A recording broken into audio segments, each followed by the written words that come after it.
Pretty soon, and there's not a thing they can do about it. Do we have the ability to destroy whatever is underneath Pickaxe Mountain? Senator, a lot of our capabilities are classified, but if anybody in the world can reach anything on God's green earth, it's the United States military, the most powerful military in the world. So seemingly playing coy there, the Secretary of Defense. We should note this is the first time in the last 10 days that we have not seen an announcement from U.S. Central Command that they are continuing these strikes on Iran. We should also point out that Iran has said that if the U.S. does, in fact, target Pickaxe Mountain, they would view this as an expansion of the regional war. This is coming at a time where President Trump, we know, is considering expanding that war. The United States has just sent over more military aircrafts, including fighter jets, F-16s, F-35s, as well as those aerial refueling tankers. It is unclear right now still what the United States plan is moving ahead. Kristen Holmes, CNN, the White House. The U.S. official tells CNN that President Trump is expected to attend a dignified transfer of service for members that were killed in the war with Iran. 4 service members will be transferred to Dover Air Force Base on Wednesday. 2 of them have been announced. First Lieutenant Tyler James Feehan and Private Isabella Gonzalez. They were killed in Iranian strikes on an airbase in Jordan. Sergeant Angel S. Rompersad is also believed to have been killed in that same attack. And Sergeant Michael Emmanuel Swinton was killed in Iraq during a controlled detonation of a downed Iranian drone. President Trump seemingly tried to downplay the number of troops' deaths by tweeting this comparison to previous U.S. conflicts. It comes as Trump appears fixated on striking Pickaxe Mountain, a suspected nuclear site. Do you believe that Iran has moved nuclear centrifuges into Pickaxe Mountain? Well, that's where the action is, and we'll be hitting that area probably pretty soon, and there's not a thing they can do about it. Normally I wouldn't say that. If I thought they could do something about it, I would never say that. But we'll be hitting that area pretty soon, and very heavily. This sudden focus on Pickaxe Mountain, which is the English translation of the Persian word, raises serious questions. Trump says Pickaxe is, quote, where the action is. Well, if that is the case, what happened to this repeated assertion after the U.S. attacked Iran's nuclear sites last year? Iran's key nuclear enrichment facilities have been completely and totally obliterated. It was obliterated like nobody's ever seen before. And in June, we obliterated Iran's nuclear capacity. Of course, that wasn't true. I mean, that was all after last summer, so that was before Trump even started the Iran war itself. But even as Trump, in recent months, has talked about how to get Iran's quote-unquote nuclear dust, its highly enriched uranium, he never mentioned Pickaxe Mountain until the past week. According to a source, Israeli intelligence believes Iran moved advanced centrifuges and part of its stockpile of highly enriched uranium to Pickaxe after the 12-day war last June. Okay, just think about the timeline here. If that is true, it raises a massive question. Because if Iran moved nuclear material to Pickaxe after last summer's bombing, why didn't the U.S. and Israel bomb it in the past nearly 5 months of this war? It does not make any sense. And Robert Kelly, a former chief nuclear inspector, who will join me in a moment, says while the intelligence may be attention-grabbing, he believes there's not much to it. So we're going to have much more from him in just a moment. Because the sudden introduction of Pickaxe Mountain as some silver bullet solution coming out of nowhere to easily resolve what is a chaotic war with no clear end goal does raise a lot of questions. And when Trump was asked about the lack of a plan and a strategy, he snapped. Mr. President, there are no signs that Iran is ready to stop fighting. So what is the plan? Is the plan to just keep bombing until they give up? There are no signs. Why, do you know something that I don't know? Well, they continue to attack our allies and kill Americans. You don't know what the dialogue is behind the scenes, that they want to meet desperately to try and end it because they're getting decimated. You don't get that when you listen to your fake station, but you don't know anything. His own base, though, is asking the same question. Just listen to what they're saying on Fox News. He promised to keep us out of endless wars or unsatisfactory wars. And now he's in one, and it's not at all clear how it's going to end. With the midterm elections a little more than 100 days away, the clock is ticking for President Trump to get out of this war before voters head to the polls. Trump, so far, though, is not listening to that message. Do you believe that Iran is trying to impact the midterm elections by threatening the Strait of Hormuz? They won't have any impact on me. Kristen Holmes is out front live outside the White House. And Kristen, this Israeli intelligence, right, that we're hearing, that the Israeli intelligence is saying that Iran moved a lot of nuclear material to this Pickaxe Mountain after the bombing last summer, that I guess it would have been done last fall. That's the intelligence that all this focus on Pickaxe Mountain right now appears to be based on.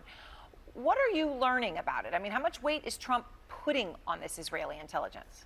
Well, look, it's clear there's at least some weight, given the fact that this fixation, this kind of focus on Pickaxe Mountain, which, as you noted, we hadn't heard anything about, came about at the same time that the intelligence came about. So this idea that Pickaxe Mountain, as you said, is some kind of silver bullet solution seems to all focus around this Israeli intelligence.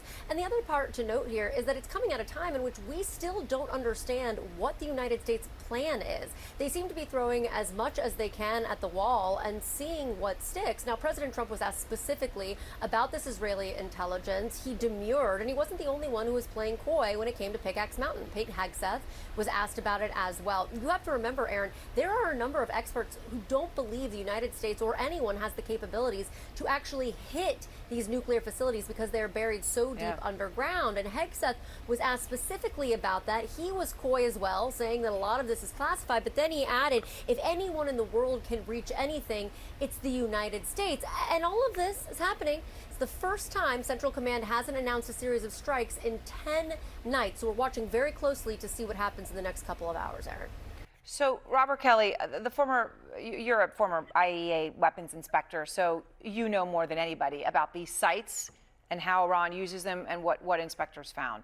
When Trump is now just sort of out of nowhere talking about Pickaxe Mountain, which, as I said, is the English translation of the Farsi term for the mountain, this intelligence that's coming from Israel. We understand that Israeli intelligence says Iran moved advanced centrifuges and part of its highly enriched uranium stockpile to that site. Now, just, you know the details here, so I'll show everyone the latest satellite images we have of this particular site, Pickaxe. This is from late June. There's large trucks and vehicles near an entrance. But let me just ask you, when you look at this, you know the site. You know it's come up out of nowhere now. It wasn't bombed in this war so far, when presumably if Israeli intelligence is saying that they moved this stuff there last fall, they knew about it before this war started. So there's a lot of questions that don't have answers here. What do you think? I think the first thing you need to look at is the Israeli intelligence is not intelligence. It's the third of leaks that have been put out for the last 2 weeks that are designed to confuse. So don't mix up this and calling it intelligence. It is something that's put forward to try to mislead us. Pickaxe has been known for years. If you look at Pickaxe, you'll see a lack of things that should be there. It's not connected to the previous enrichment site, which is only a few kilometers away. It doesn't have the right indications, like it doesn't have enough electricity. It doesn't have a cooling system there. And it has these trucks going in and out, which you wouldn't have if you have a sensitive centrifuge plant in there. But if you want to really see where this comes from, we've been told now for weeks that the U.S. has satellite imagery that would tell us if the stockpile of enriched uranium was being moved. And that stockpile is a couple dozen small cylinders about the size of a fire extinguisher. So we know that they can't move this around because we've been told that. And now suddenly Israel tells us that thousands of centrifuges, which are much, much bigger and would require an awful lot of effort, thousands of centrifuges have been moved and we missed it.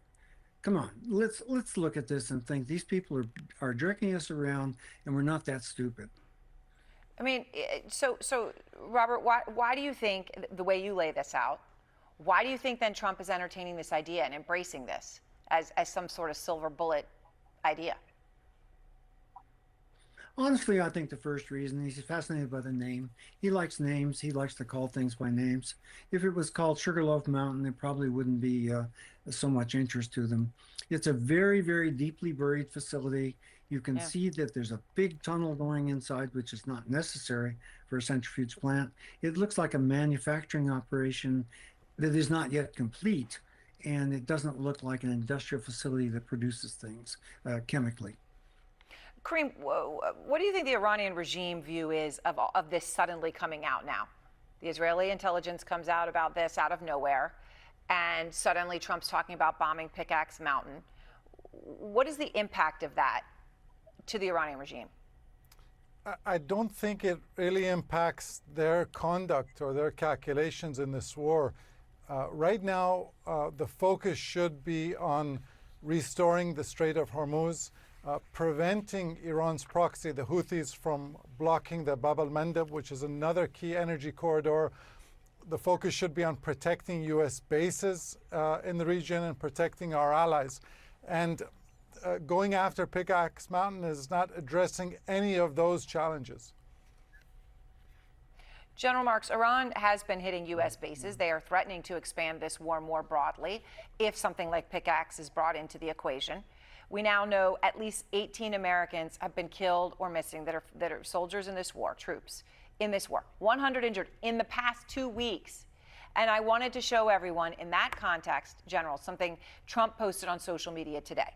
He posted the dead in multiple wars. Afghanistan war, 20 years, 2,000 dead. And he goes on, war by war, Iraq, Vietnam, Korean, Venezuela, and then he ends with Iran military conflict, 4 months, 18 dead. His entire point is, look at how this hasn't gone that long, and look at there haven't been that many people who died. Your reaction? Yeah, it's quite frustrating to read that. Look, my heartfelt condolences go out to those families that lost their young men and women over the course of this engagement, as we've lost others in the past. And I've got very personal scar tissue with all of that. You don't measure success of any engagement based on the number of KIA. What the president did is inexcusable. There's no causality between what he is doing with this tweet and what we're trying to achieve, again, which remains somewhat of a mystery. And what about the fact that he won't call it a war? He called the Venezuela situation a war, even though it was one day. He refused to call the Iran war a war. Yeah, I can't respond to that, Aaron, and I know that's really more rhetorical than anything else.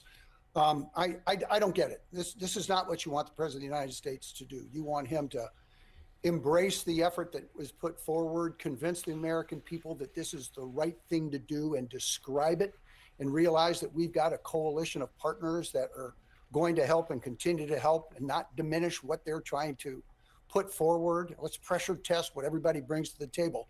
That's what the commander-in-chief is supposed to do, and I'm seeing that. I have not seen that to date. That's the problem. Just moments ago, CENTCOM announcing day 11 of U.S. airstrikes on Iran. And today, the country's top defense official was asked to explain how the military, he said, was, quote, destroyed and made combat ineffective just days into the fighting. That was more than 4 months ago, is still a deadly threat right now. Now, keeping them honest, whatever you might make of the senator's questions or the secretary's answers, if all of the administration's war aims had been achieved already, the war would be over. And it's not. The missile strike on Americans in Jordan made that tragically clear. And it seems the effort to disable Iran's nuclear program also goes on, at least according to the president. Listen to what he said today about the possibility of striking the suspected nuclear site inside Pickaxe Mountain. We'll be hitting that area probably pretty soon, and there's not a thing they can do about it. Normally I wouldn't say that. If I thought they could do something about it, I would never say that. But we'll be hitting that area pretty soon. And very heavily. Now, the president has threatened this before, and tonight Iran repeated its warning that a strike on that facility or any other nuclear site would be treated as a major expansion of the conflict. A war the president today suggested was nothing compared to other wars Americans have endured in our history. You can see this in the post right there, the president listing the death tolls, showing the far lower death toll in this war, which is certainly true. But it also comes on a day the Pentagon released the name of a third American killed over the weekend, Sergeant Michael Swinton, who was fatally wounded during the controlled detonation of an Iranian attack drone. Secretary Hegseth did not mention any of this weekend's casualties in his opening remarks. The Joint Chiefs Chairman, General Dan Kane, did at the outset of his remarks. Secretary Hegseth did, however, give testimony casting doubt on what we've heard from the president repeatedly, the suggestion that Iran closing the Strait of Hormuz and attacking its neighbors was somehow unforeseeable. When we left you last night, a tanker was burning off the coast of Oman, and shipping through the Gulf was down to a trickle. That remains so tonight. Let's go now to our senior White House correspondent, Kristen Holmes. Kristen, the president says he's going to attack Pickaxe Mountain. He says that will happen likely soon. Number one, he has said that before, so is it the urgency real this time, and is it clear what the plan is beyond that?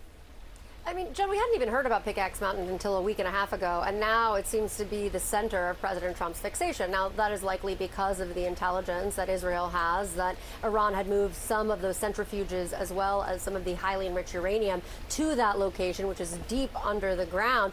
But President Trump has now been saying that for a week and a half. We just saw an announcement from U.S. Central Command that they've begun their 11th night of strikes. Unclear if this would be a night that they might actually strike Pickaxe Mountain. The other thing to keep in mind is that there are a lot of experts out there who don't actually believe that there are capabilities to go that deep underground to hit that nuclear facility. And Pete Hegseth was asked specifically about this. He was incredibly coy. He said a lot of what the capabilities are for the U.S. are classified, but if anybody in the world can reach anything, it's the United States. All of this to say, it is unclear what the plan moving forward was. President Trump was asked that today during a meeting in the Oval Office. He got testy with a reporter saying, "Oh, do you know something that I don't know?" And the reporter really just laid out what we've seen, the idea that Iran has not stopped fighting. Now, the idea that after saying that there was a ceasefire, after saying that we were close, after saying that the United States had essentially demolished the entire military, they were still fighting. And the United States was still at war with Iran. And as you know better than anyone, this war is not something that these Republicans or President Trump want to be dealing with at this time. But yet still, it seems unclear what the plan is moving ahead. And the Truth Social post we showed at the top, where the president lists the historical numbers of war fatalities. For him to do that would suggest he's sensitive or defensive about this to some degree. Obviously, there's been some polling out recently. 2/3 of Americans don't think this is a war worth fighting. What are the conversations inside the White House? Is it they think the president needs to explain this better? Are they sensitive to the politics? What is it? They understand that this is a huge issue. It's not just the polling, it's also the American deaths. We are now seeing more Americans dying in the last weekend than we had seen since the beginning of this war. You're looking at 4 soldiers. President Trump will attend that dignified transfer. He is angry about the deaths, and this is something that he cannot seem to shake, to get away from. And you're right, we don't have any details yet exactly of what happened leading to at least some of these soldiers' death. And so the conversations inside the White House, from my conversations with these U.S. officials, is how do we get out of this, or how do we at least press the pause button on this for long enough to be able to start messaging other things, to be able to focus on the economy, to be able to walk away from this war in Iran. And to be very clear, having 4 people die in a weekend, U.S. soldiers, the most, again, since the beginning of this war, is not getting the United States further away from this war in Iran. It's actually bringing them further in. Kristen Holmes at the White House, thank you. And before I get to our next guest, I just want to ask the White House, the control room, if you could put that picture up again of the 4 service men and women who will come home tomorrow on quite a somber day. Whatever your views on this war, take time the next 24 hours to remember these heroes. All right, now to new CNN reporting about a key White House meeting President Trump held on Friday focused on the U.S. war with Iran. A U.S. official and a source familiar with the matter tell CNN that Vice President J.D. Vance and Joint Chiefs Chairman General Dan Kane warned the president about potential consequences of escalating the war. The sources say Kane gave Trump his military options, but he also expressed concerns about further depletion of the U.S. munitions stockpile and other possible negative consequences. A U.S. Defense Department source says military operations are currently on hold, but it's unclear if that Friday White House meeting prompted the U.S. to pause what had been nearly 2 weeks of strikes on Iran. CNN's Betsy Klein is joining us right now. Betsy, what more can you tell us about this meeting and the president's plans for the war going forward? Frederica, President Trump spending part of his Friday with top advisors and cabinet officials discussing the possibility of escalating this war with Iran. But now we are seeing an apparent pause in that fighting after 13 consecutive nights of strikes. One U.S. official saying that military operations are on a hold as we are seeing these diplomatic discussions pick back up after that ceasefire fell apart just a few weeks ago. U.S. Ambassador to the United Nations Mike Waltz addressing that pause earlier today. Listen.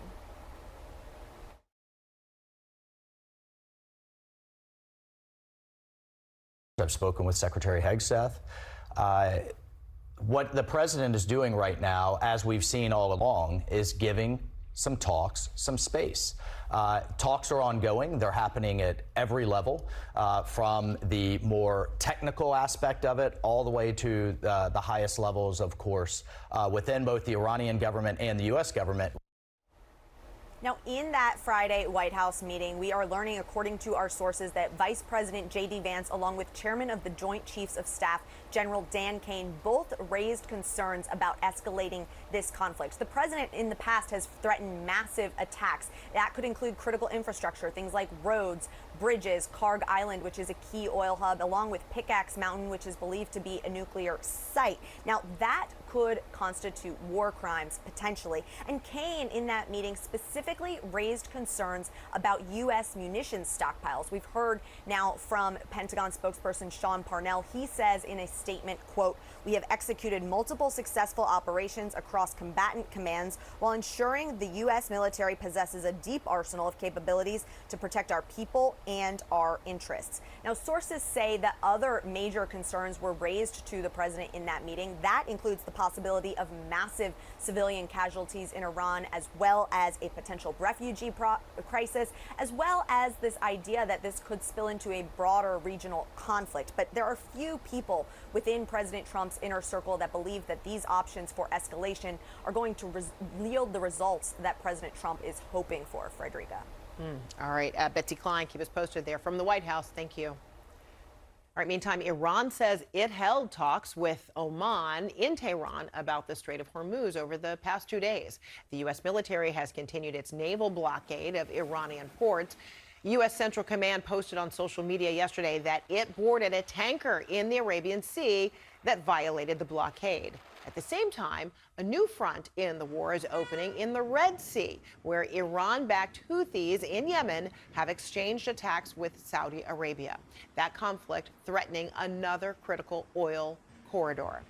CNN's Nick Robertson joins us right now. Nick, we've got this apparent U.S. pause on strikes in Iran. How might that impact peace talks overall? It gives them an opportunity. We heard from the Iranian Foreign Ministry spokesman today saying that there was progress, that the talks were constructive, that they'd continue at a political and technical level. But it's key to understanding the details, and we just don't have them. The talks were all about the Strait of Hormuz, of course, and the key point here is, do the Iranians finally agree that they give up control of the Strait of Hormuz and allow traffic to pass through, marine traffic, and not try to get any tolls and not tell them which passages and pathways to go down through the Strait of Hormuz? And there's no indication that's about to happen. So it will be the output of that meeting, what the Omanis pass on to the U.S. diplomats, what the White House gets back from those talks is going to determine the next moves. Clearly, the implication we've heard from Ambassador Waltz, from the Pentagon, from the indications from the White House, is this is a sort of unannounced temporary ceasefire type deal to make the space for diplomacy.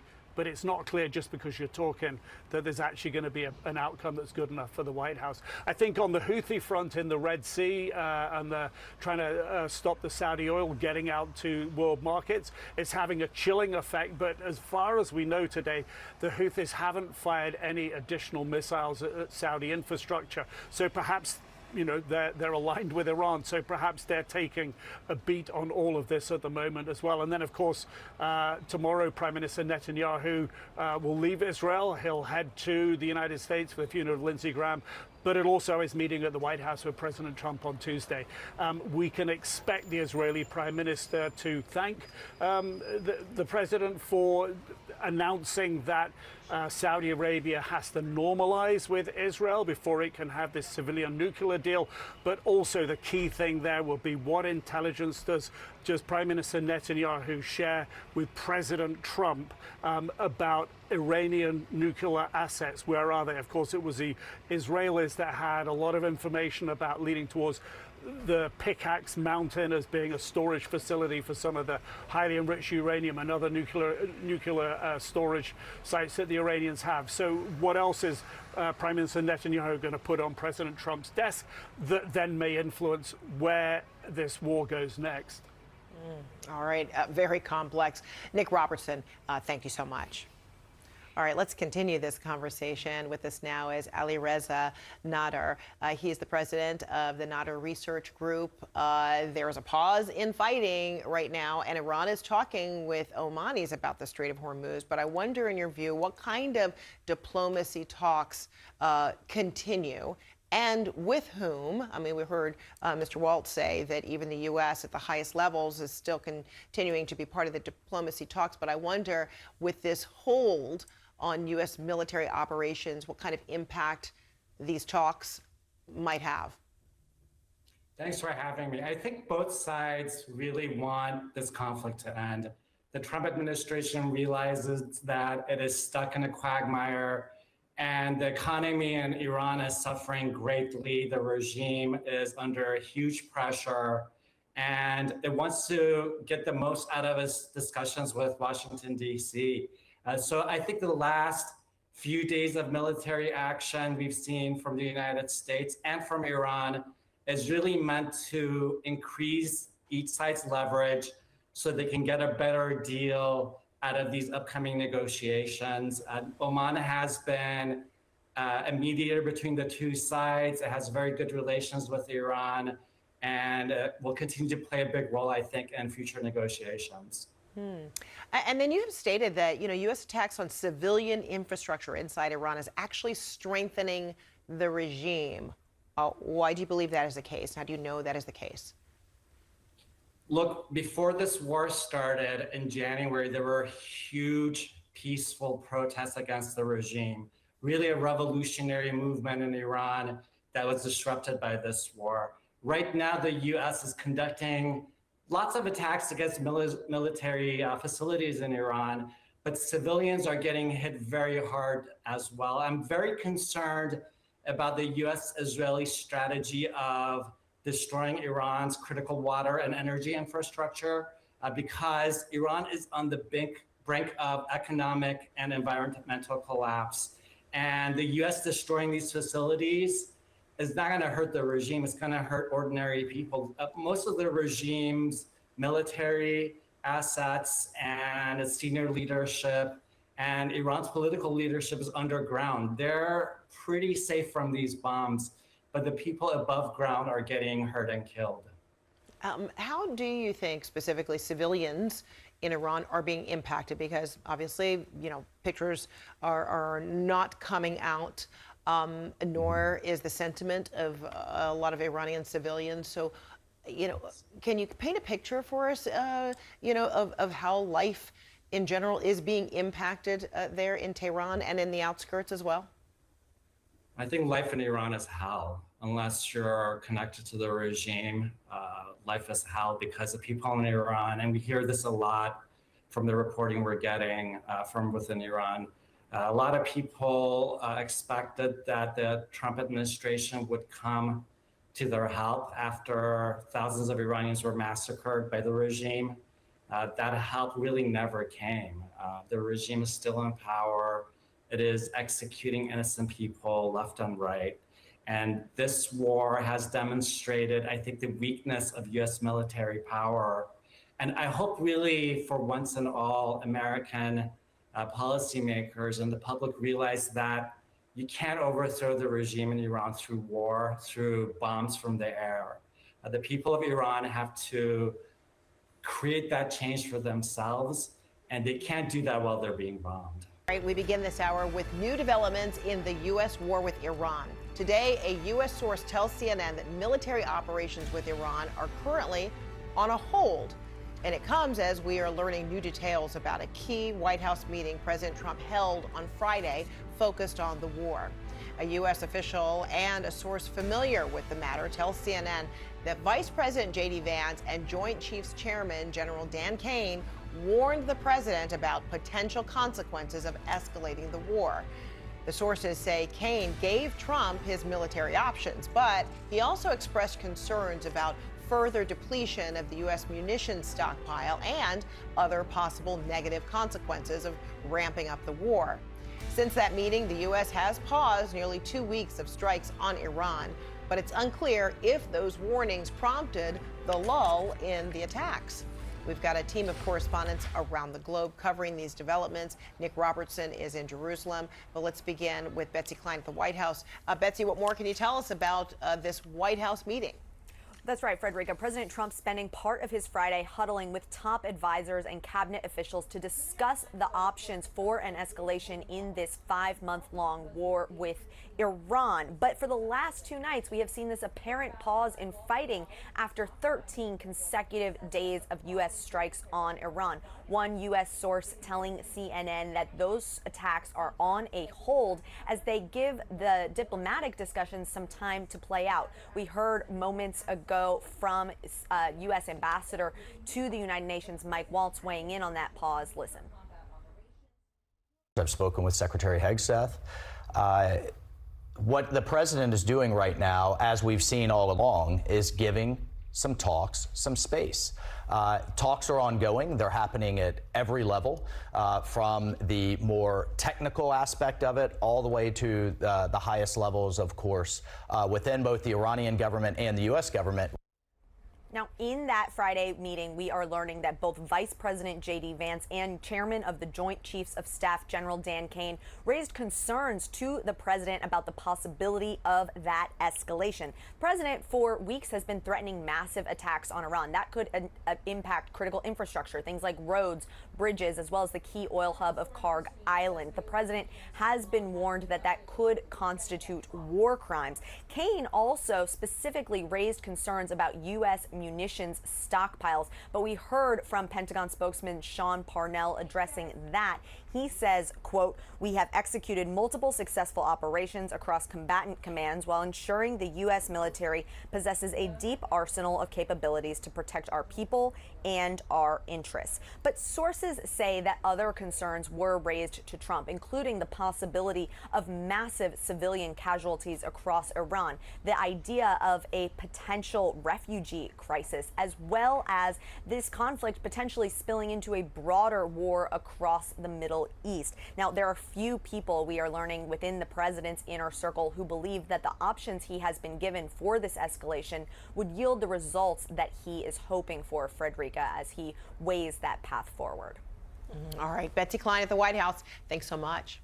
All right, let's go to Nick Robertson now. Nick, do we know how this apparent U.S. pause on strikes with Iran may be impacting peace talks? It's certainly given them the space. So the Omanis had a delegation in Tehran on Friday. They stayed there through Saturday. They left late Saturday. They were talking about the Strait of Hormuz. We heard today from the Iranian Foreign Ministry spokesman who said the talks were constructive, that progress was made, that they would continue at a technical and political level. So you can hear right there that the language kind of matches what we're getting from the White House. But the key details we're not getting right. And the key detail is, have the Iranians agreed not to try to charge tolls on the Strait of Hormuz, which is the main issue in play right now. Both countries have got their blockades ongoing at the moment, but the main hostilities are sort of abated. Perhaps President Trump will get more insights from Israeli Prime Minister Benjamin Netanyahu when he leaves here tomorrow, heads to Washington for the funeral of Lindsey Graham, but he'll meet President Trump at the White House on Tuesday. is very likely to give the president an update on the latest intelligence that the Israelis have. And of course, they've had intelligence that's pointed towards Pickaxe Mountain in Iran as a site where Iran may have tried to secure some of its highly enriched uranium and other centrifuges and other equipment that it uses to enrich uranium. So there may well be new information put in front of the president by the Israeli Prime Minister, who is keen, perhaps, let's not say for the war to continue, but the war pausing the way it has caused him political hardship at home. And he's got elections coming up in 3 months, so he'll be minded to try to find a way to persuade President Trump that there is still work to be done on Iran and perhaps present a roadmap for that. He'll also likely thank President Trump for putting a sort of a speed bump in the path over Saudi Arabia's civilian nuclear deal with the United States by saying that Saudi must normalize with Israel before that can go ahead. That's something the Israeli Prime Minister is grateful for. Big picture, did those talks give the product the president wants? That's the space we're in right now. This morning, CNN has new reporting about a key meeting related to the U.S. war with Iran. A source and U.S. officials say that Vice President J.D. Vance and Joint Chiefs Chairman General Dan Kane warned President Trump about potential consequences if he escalates the war. According to those sources, Kane expressed concerns about further depleting the U.S. munitions stockpile and other possible negative effects. Now, it's unclear if that's why the U.S. decided to suspend nearly 2 weeks of attacks against Iran. The U.S. military has continued its naval blockade of Iranian ports. U.S. Central Command posted on social media yesterday that it boarded a tanker in the Arabian Sea that violated that blockade. CNN international diplomatic editor Nick Robertson is with us now. Nick, it's all happening ahead of that meeting between President Trump, Israeli Prime Minister Benjamin Netanyahu, their first since the start face-to-face in this war. Yeah, and it's going to be an important one because Prime Minister Netanyahu has not been happy with the ceasefire that was put in place several months ago, and it's not clear where he stands on the current pause that's underway at the moment. He was speaking to the government this morning. He said that he'd be leaving for Washington tomorrow and that he would be meeting with President Trump on Tuesday, that all pending issues were going to be discussed, including Iran. So I think everyone here imagines that's pretty much going to be front and center. We've watched Omani diplomacy over the last couple of days. They took a trip, sent a delegation to Tehran. They got there Friday, left Saturday. The conversation was about the Strait of Hormuz. Of course, what the United States wants to see is Iran relinquish its desire and commitment to having some kind of payment method, some kind of continued control over ships coming and going from the Strait of Hormuz. It's not clear if the Omanis made any headway there, but it perhaps was this sort of pause has allowed that diplomacy to happen. So the question is, how will the president view the outcome of the conversations the Omanis had? But as you say, the United States continuing its blockade, the Iranians doing the same, saying that they've stopped 6 ships from going into the Strait of Hormuz, not by fire, but they're saying those ships have been now put at anchor. But the U.S. Central Command saying that they have told 12 ships and stopped 12 ships from passing through the Strait of Hormuz over the last few days during the current bout of conflict. So where it goes from here, this really does seem to be a matter of whether diplomacy has been able to take advantage of this pause. Development in the war with Iran. Today, a U.S. source tells CNN military operations with Iran are currently on a hold.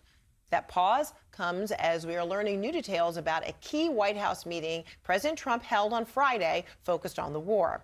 A U.S. official and a source familiar with the matter tells CNN that Vice President J.D. Vance and Joint Chiefs Chairman General Dan Kane warned the president about potential consequences of escalating the conflict. The sources say Kane gave Trump his military options. But he also expressed concerns about further depletion of the U.S. munitions stockpile and other possible negative implications of ramping up the war. CNN's Betsy Klein is joining us right now from the White House. Betsy, what more can you tell us about this meeting? Right, Frederica, this could go down as one of the more consequential meetings of this 5-month-long conflict with Iran now. But President Trump huddling with top advisors and cabinet officials on Friday to discuss options for an escalation in this war with Iran. But after that meeting, 2 consecutive nights without strikes after 13 days of attacks. Now, one U.S. source says that military operations are on a hold as they give the diplomatic discussions some time to play out. We heard earlier today from U.S. Ambassador to the United Nations, Mike Waltz, addressing that pause. Listen. I've spoken with Secretary Hegseth. What the president is doing right now, as we've seen all along, is giving some talks some space. Talks are ongoing. They're happening at every level, from the more technical aspect of it all the way to the highest levels, of course, within both the Iranian government and the U.S. government. Now, in that Friday meeting, 2 sources say that both Vice President J.D. Vance and U.S. Chairman of the Joint Chiefs of Staff, General Dan Kane, raised concerns about the possibility of an escalation. And we've heard President Trump telegraph the possibility of massive attacks for weeks now. That could be attacks on critical infrastructure, things like roads, bridges, as well as that key oil hub of Karg Island. And doing so, some have warned, could constitute war crimes. But one of the other concerns that Kane raised during that meeting, according to one of the sources, was the U.S. munitions stockpile. We heard from Pentagon spokesman Sean Parnell. He says in a statement, quote, "We have executed multiple successful operations across combatant commands while ensuring the U.S. military possesses a deep arsenal of capabilities to protect our people and our interests." Now, sources say that in that same meeting, other concerns were raised to the president, including the possibility of massive civilian casualties in Iran, the concerns about a refugee crisis potentially, as well as this conflict spilling into a broader regional conflict. Now, there are few people at this point in the president's inner circle that believe that the escalation options the president has been presented are going to yield the results that he is hoping for. So he's plotting a path forward with all this information. We'll wait to see what happens tonight, Frederica. Israeli forces used tear gas and arrested dozens of Palestinians. This was in the occupied West Bank on Saturday. This is video from the village of Tel, where just a day earlier, clashes left 4 Palestinians and 2 Israeli soldiers dead. On the orders of the Prime Minister, the Israeli military began preparing for a large-scale operation, canceling leave and getting ready to send in reinforcements. A paramedic described how people in the village are feeling. People here are scared of what happened yesterday, noting that around 8 houses were set on fire in the village, and vehicles as well. So people started taking precautions and buying fire extinguishers and first aid kits to be able to tend to the incidents until the needed services and paramedics arrive. But some Israelis are coming together to condemn settler assaults on Palestinians in the West Bank.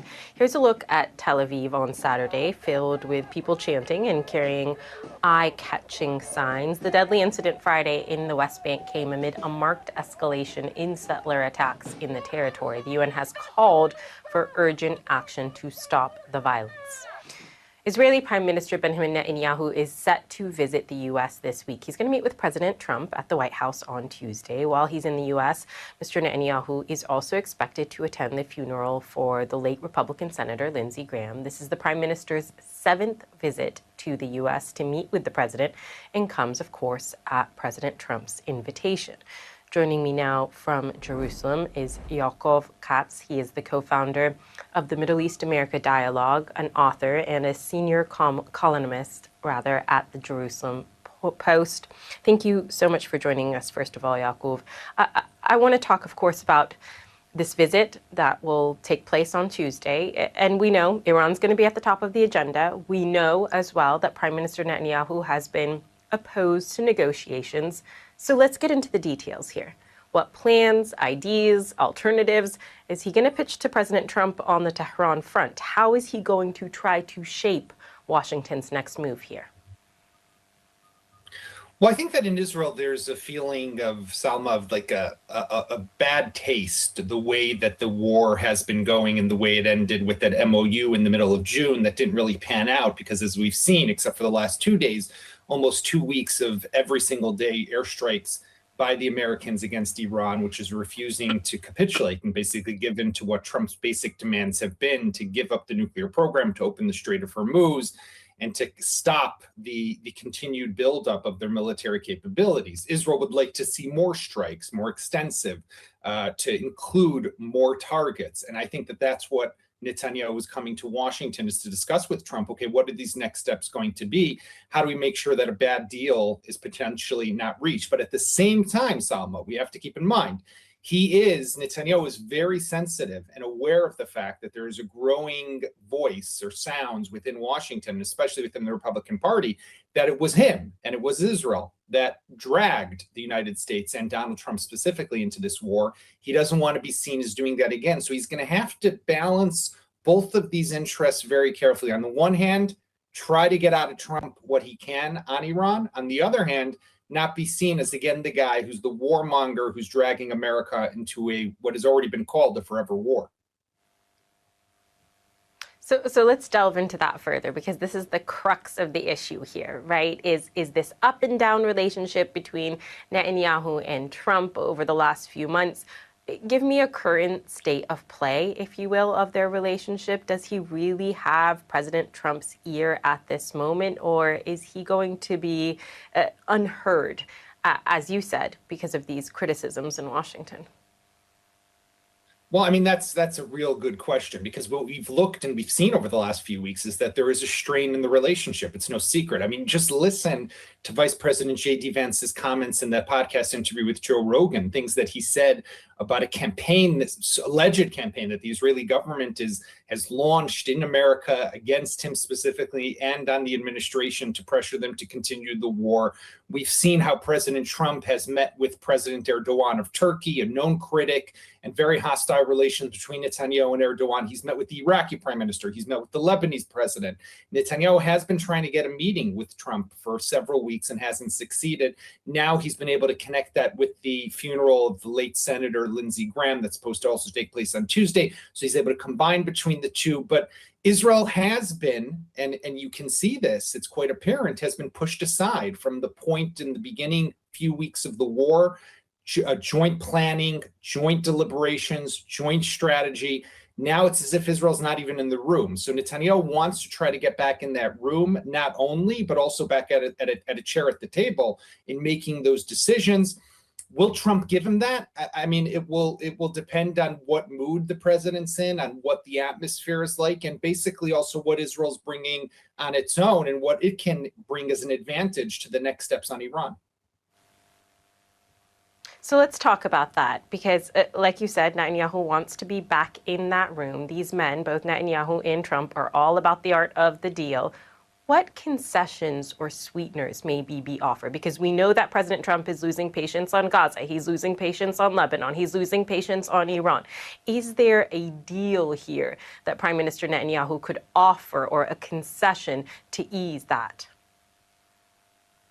Well, I mean, he's also probably, I'm guessing that President Trump is also watching what's happening in the West Bank, as you reported just a few minutes ago, and seeing also how there's increasing violence there. And he's not going to be happy with that situation either. So there's a lot of multiple fronts that Israel continues to find itself in without really a resolution on any of them. I mean, in Lebanon, it's probably the most optimistic. We have this pilot program that the Israeli Defense Forces are moving out of southern Lebanese villages, and the LAF, the Lebanese Armed Forces, is moving in and to fill the void and hopefully prevent Hezbollah from returning.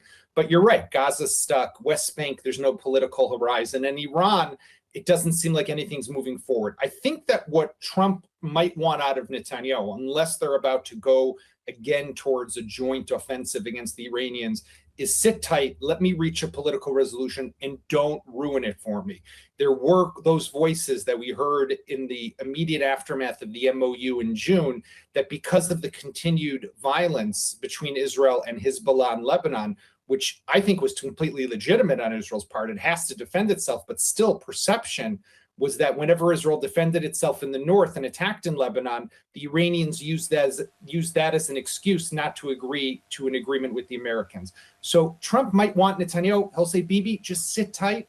Let me get this agreement. Don't get in the way. Can Netanyahu be seen as doing that with the elections on the horizon? Let's remember, Salma, Israel has its own elections, October 27th. Netanyahu needs to be seen as standing firm, standing tough, standing up to whatever some other foreign leader tells him to do. He can't give in that easily. This morning on the U.S. war in Iran. It involves a key meeting that President Trump had on Friday. Now, a source and U.S. official tell CNN that Vice President J.D. Vance and Joint Chiefs of Staff General Dan Kane came to warn President Trump at a meeting about escalating the war. The sources say that Kane told Trump his military options, but he also expressed concerns about further depleting the U.S. munitions stockpile and other possible negative consequences. Now, it's unclear if those reasons prompted the U.S. to pause what had been nearly 2 consecutive weeks of strikes on Iran. The U.S. military has continued its naval blockade, though, of Iranian ports. U.S. Central Command posted on social media yesterday that it boarded a tanker in the Arabian Sea that violated that blockade. Let's go now to CNN International diplomatic editor Nick Robertson. What is the Trump administration saying about the concerns of escalation ahead of this meeting with Netanyahu on Tuesday? Yeah, the concern is, this is something that analysts CNN have spoken to as well, have said the defensive missile systems like the THAAD, the Patriot, a lot of them were used up defending against all those incoming Iranian missiles in the earlier part of the war a few months ago. So that's a concern. Significant number of Tomahawks also, an attack, land attack weapon, also used up. So if you commit more weapon systems to another round of fighting, then you reduce your options for another war or another conflict in another theater around the world.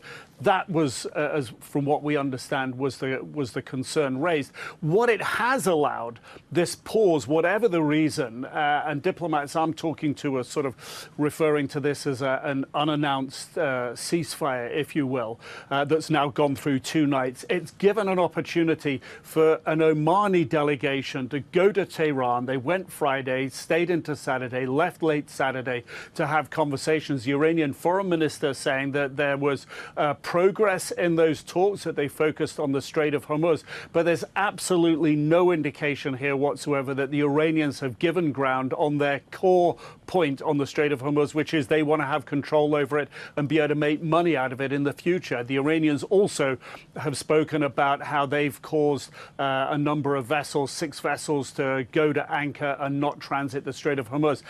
I think when you step back just a tiny little bit and look at the messaging from both the U.S. side and the Iranian side, both operating their blockades, but not signaling it through maximalist shooting of ships, but sort of a one tempo down, if you will, the boarding and inspection and the ships being put at anchor. Can this pause for diplomacy hold? And as discussed here, the cost of an escalation, there are implications with that, and that was what was explained to the president. A new round of tariffs just kicked in on almost every single U.S. import. Here's why. The U.S. claims that 60 of its trading partners are using forced labor to produce goods exported to the U.S. These tariffs hit Friday just after another similar tariff expired. So while it won't hit your wallet too much, rising gas prices will. We'll talk about that, of course. All the factors that have prevented oil from surging recently are either weaker or gone. I'm joined now by Washington correspondent for Yahoo Finance, Ben Worskell. Ben, welcome back to the show. Let's start with the tariffs. The tariffs have been unpopular here across the U.S. since so-called Liberation Day. While these tariffs are not nearly as high as the ones implemented that were shut down by the Supreme Court, you've got reporting about the impact and how much it's really going to affect the imports coming in from around the world. Yeah, good to be with you. These tariffs are, as you mentioned, these tariffs are kind of a changeover of sorts to new tariff authorities that aren't going to have a lot of impacts immediately. But there is a lot of evidence here that what Trump is trying to do is set up more tariffs down the road as he goes forward. The main headline this week was a switch up of tariffs from 10% tariffs that expired on Friday at midnight to new tariffs of 10 to 12.5% that came into effect at 12:01. So just 1 minute bit later on this issue of forced labor you mentioned here. This doesn't change the tariff rate, but it does create a more legally durable option that the White House thinks they can build on. We're expecting more investigations there in the months ahead that could raise these rates, even as they don't change now. Another important strand on tariffs to watch this week is Trump's announcement on Canada. He talked about 50% tariffs on Canada that could be in effect by August on some goods. This again has sort of limited immediate effects. It's only impacts about 5% of U.S. imports, but this is a new tariff authority that we haven't seen from Trump before. He's reaching all the way back to the Smoot-Hawley Tariff Act of 1930 for this. This is a much more legal, much more quick acting option that has a lot of legal problems. The question whether this stands up in court is a big one, but the sense I get from listening to the administration and talking to trade officials is that they're trying to see if this will stick, if this will stand up in court, and if Trump can do this, we could see a lot more from that in the months ahead. But the bottom line, as you mentioned, tariff rates began this week. I'm at about 11%. They're still at 11%. They're just trying to push it up higher to these kind of pre-liberation or these Liberation Day rates. We'll see if there's any retaliation. Of course, we saw that, excuse me, in 2025 from Canada, China, other countries as well. Let's talk about oil prices above $100 a barrel on Thursday for the first time since May. This morning, as we've reported, $4.11 per gallon for regular nationally on average. When you add in the Houthis' attacks on vessels passing through the Bab el-Mandeb Strait, in addition to what's happening at the Strait of Hormuz, how does that change the prospect for the next several weeks or months of this war and the price of oil? Absolutely. No, it really creates a real level of uncertainty in the energy sector that is really notable. A third factor I'll add for you is the war in Ukraine. That is a underappreciated aspect of this with Russian refineries being bombarded here. So this is essentially a perfect storm for the energy sector and has seen crude oil prices up 20% over the last month. And as you mentioned, prices at the pump, $4.11. One important, I think, conversation amongst the sector is how things aren't worse on this. $4.11 price, I don't want to downplay $4.11 a gallon gas. That's lower than it was earlier in the war, and it's lower than it was $5 a gallon gas just a few years back. This comes as the energy sector has talked about how things could get worse in a hurry here if inventory levels continue to drop as they're going forward. But there's also been predictions since February, since this war in Iran began, of much more dire consequences here than what we're seeing at the moment. Again, $100 a gallon for crude oil and $4.11 gas is significant, but there's a lot of folks out there that are thinking the inventory levels and things like demand could pick up in the weeks ahead and push things even worse. Bottom line here for oil markets is no one really knows what's going to happen, and we've had predictions for months now that have been mixed on this front, but we are seeing pressure on a lot of different fronts from around the globe. Speaking of predictions, and I got 30 seconds for you here, Ben, we got a Fed meeting coming up midweek. What's the expectation on rates? Yeah, all eyes will be on the Federal Reserve. The expectation is that rates will be steady, but we're going to have a real conversation at the Fed about all these different factors. Oil prices are a major one. The new chairman, Kevin Warsh, has sort of taken the Fed out of the business of offering forward guidance here, but they are expecting to keep rates steady. The question is when they have to step in on rates. For right now, lower inflation readings for June means the Fed probably holds steady, but they're likely to raise this fall is what the expectation is. This morning, CNN has new reporting about a key meeting related to the U.S. war with Iran. A source and U.S. officials say that Vice President J.D. Vance and Joint Chiefs Chairman General Dan Kane warned President Trump about potential consequences if he escalates the war. According to those sources, Kane expressed concerns about further depleting the U.S. munitions stockpile and other possible negative effects. Now, it's unclear if that's why the U.S. decided to suspend nearly 2 weeks of attacks against Iran. The U.S. military has continued its naval blockade of Iranian ports. U.S. Central Command posted on social media yesterday that it boarded a tanker in the Arabian Sea that violated that blockade. CNN international diplomatic editor Nick Robertson is with us now. Nick, it's all happening ahead of that meeting between President Trump, Israeli Prime Minister Benjamin Netanyahu, their first since the start face-to-face in this war. Yeah, and it's going to be an important one because Prime Minister Netanyahu has not been happy with the ceasefire that was put in place several months ago, and it's not clear where he stands on the current pause that's underway at the moment.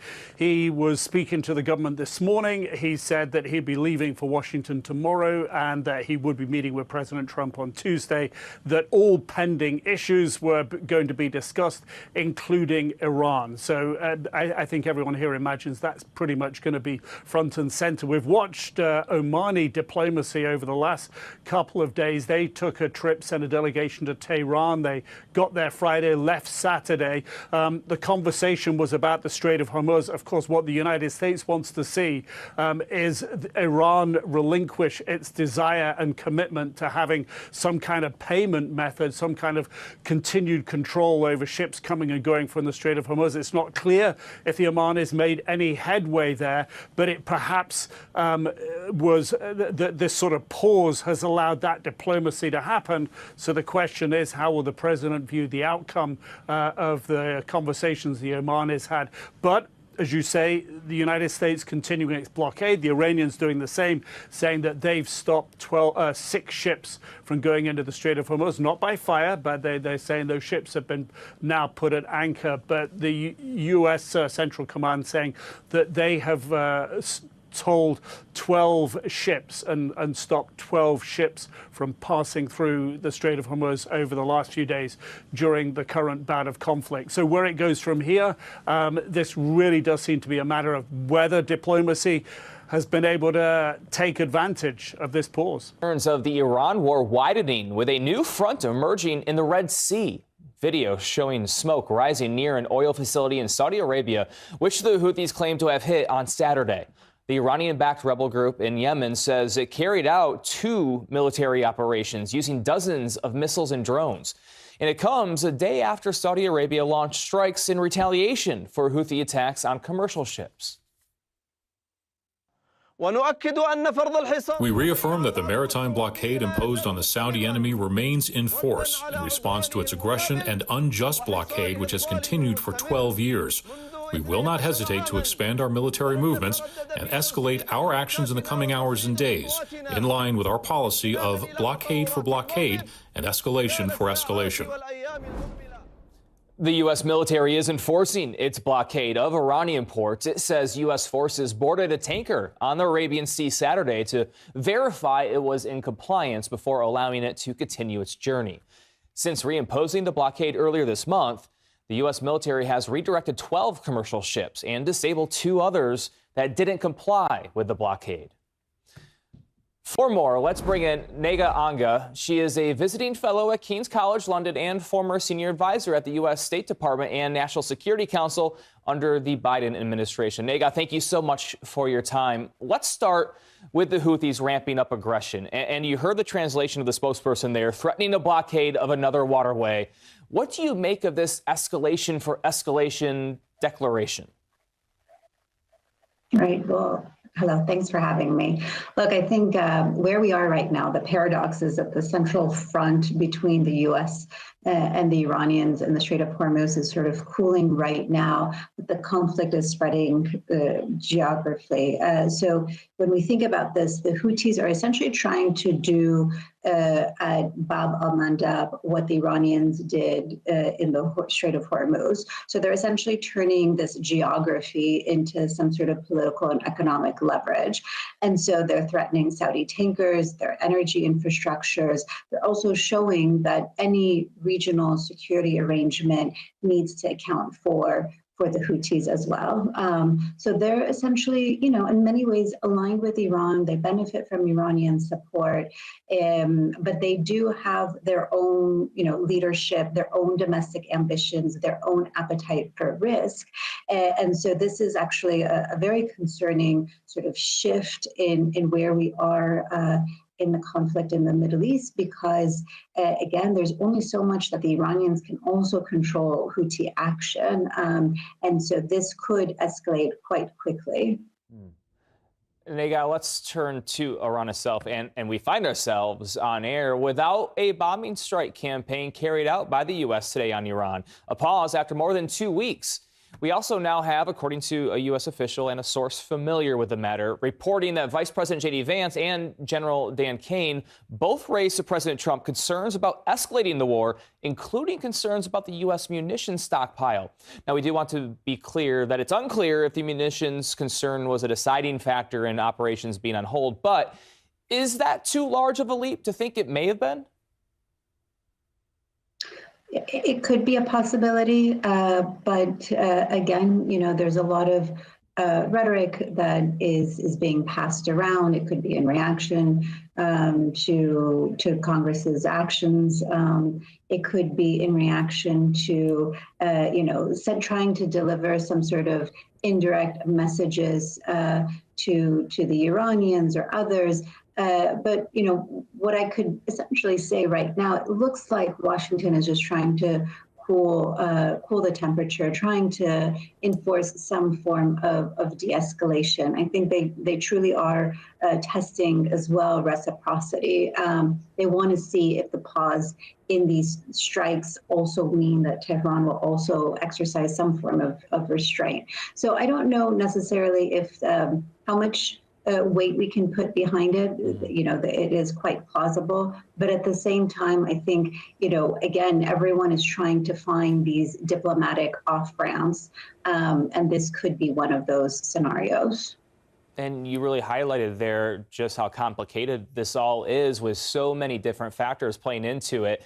I do know that this is not the first time that there's been concerns of munition stockpile being low for the United States military.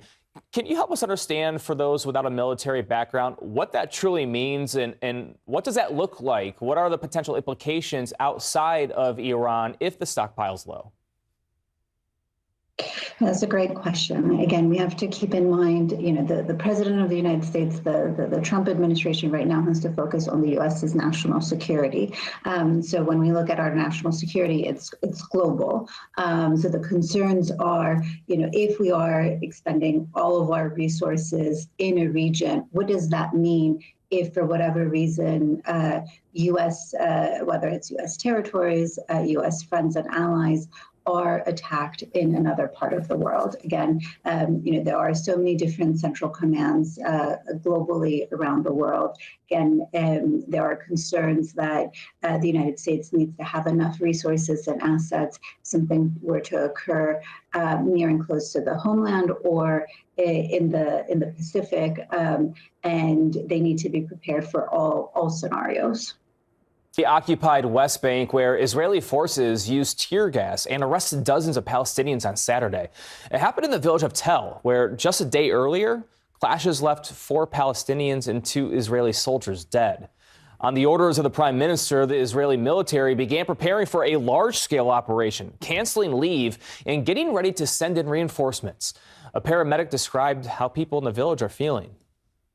People here are scared of what happened yesterday, noting that around 8 houses were set on fire in the village, and vehicles as well. So people started taking precautions and buying fire extinguishers and first aid kits to be able to tend to the incidents until the needed services and paramedics arrive.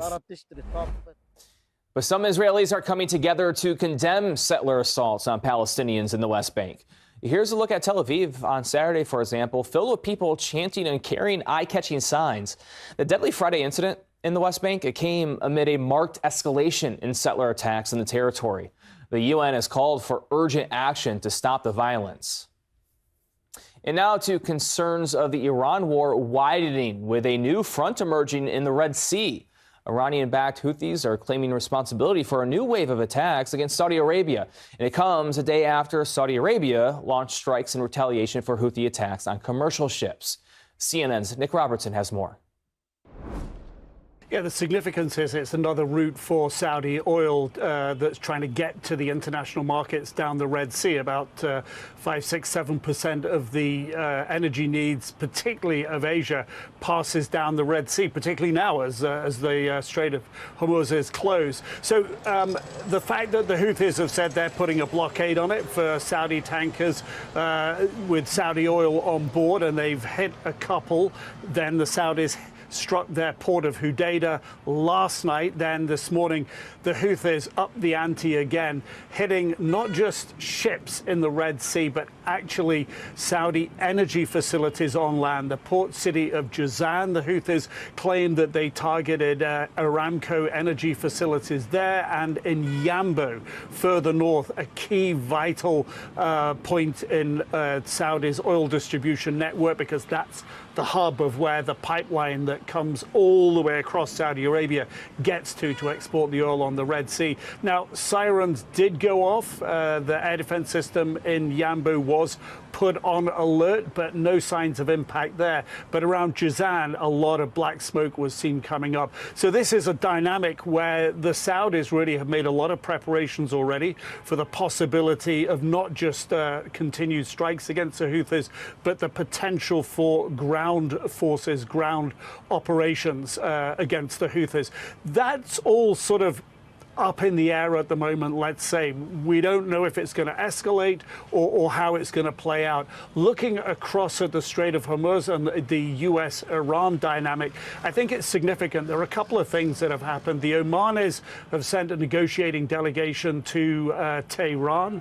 They're not sort of official mediators in this at the moment, but they have been in the past. So they sent a delegation to Tehran. The Qataris have told their shipping that it'll be free to travel tomorrow out through wherever it wants to go, providing it normally takes proper safety protocols. This does seem to signal that there is some hope in the region at the moment, and certainly that's my understanding, that the diplomats who are close to the process, who are looking at what happens tonight, and if there is no exchange of fire between the US and Iran tonight, then they'll be feeling that this is some kind of unofficial, if you will, behind the scenes type ceasefire deal. So I think there's some hope in the region that if tonight is quiet, then perhaps we're entering a new phase or a new step in the current phase at least. But it really is very difficult to say which way it will go. And now to the Middle East, where the war with Iran may be spreading beyond the Gulf. Video shows smoke rising near an oil facility along Saudi Arabia's Red Sea coast, which the Houthis claimed to have hit on Saturday. The Iranian-backed rebel group in Yemen says it carried out 2 military operations using dozens of missiles and drones. This all comes a day after Saudi Arabia launched strikes in retaliation for Houthi attacks on commercial ships. We reaffirm that the maritime blockade imposed on the Saudi enemy remains in force in response to its aggression and unjust blockade, which has continued for 12 years.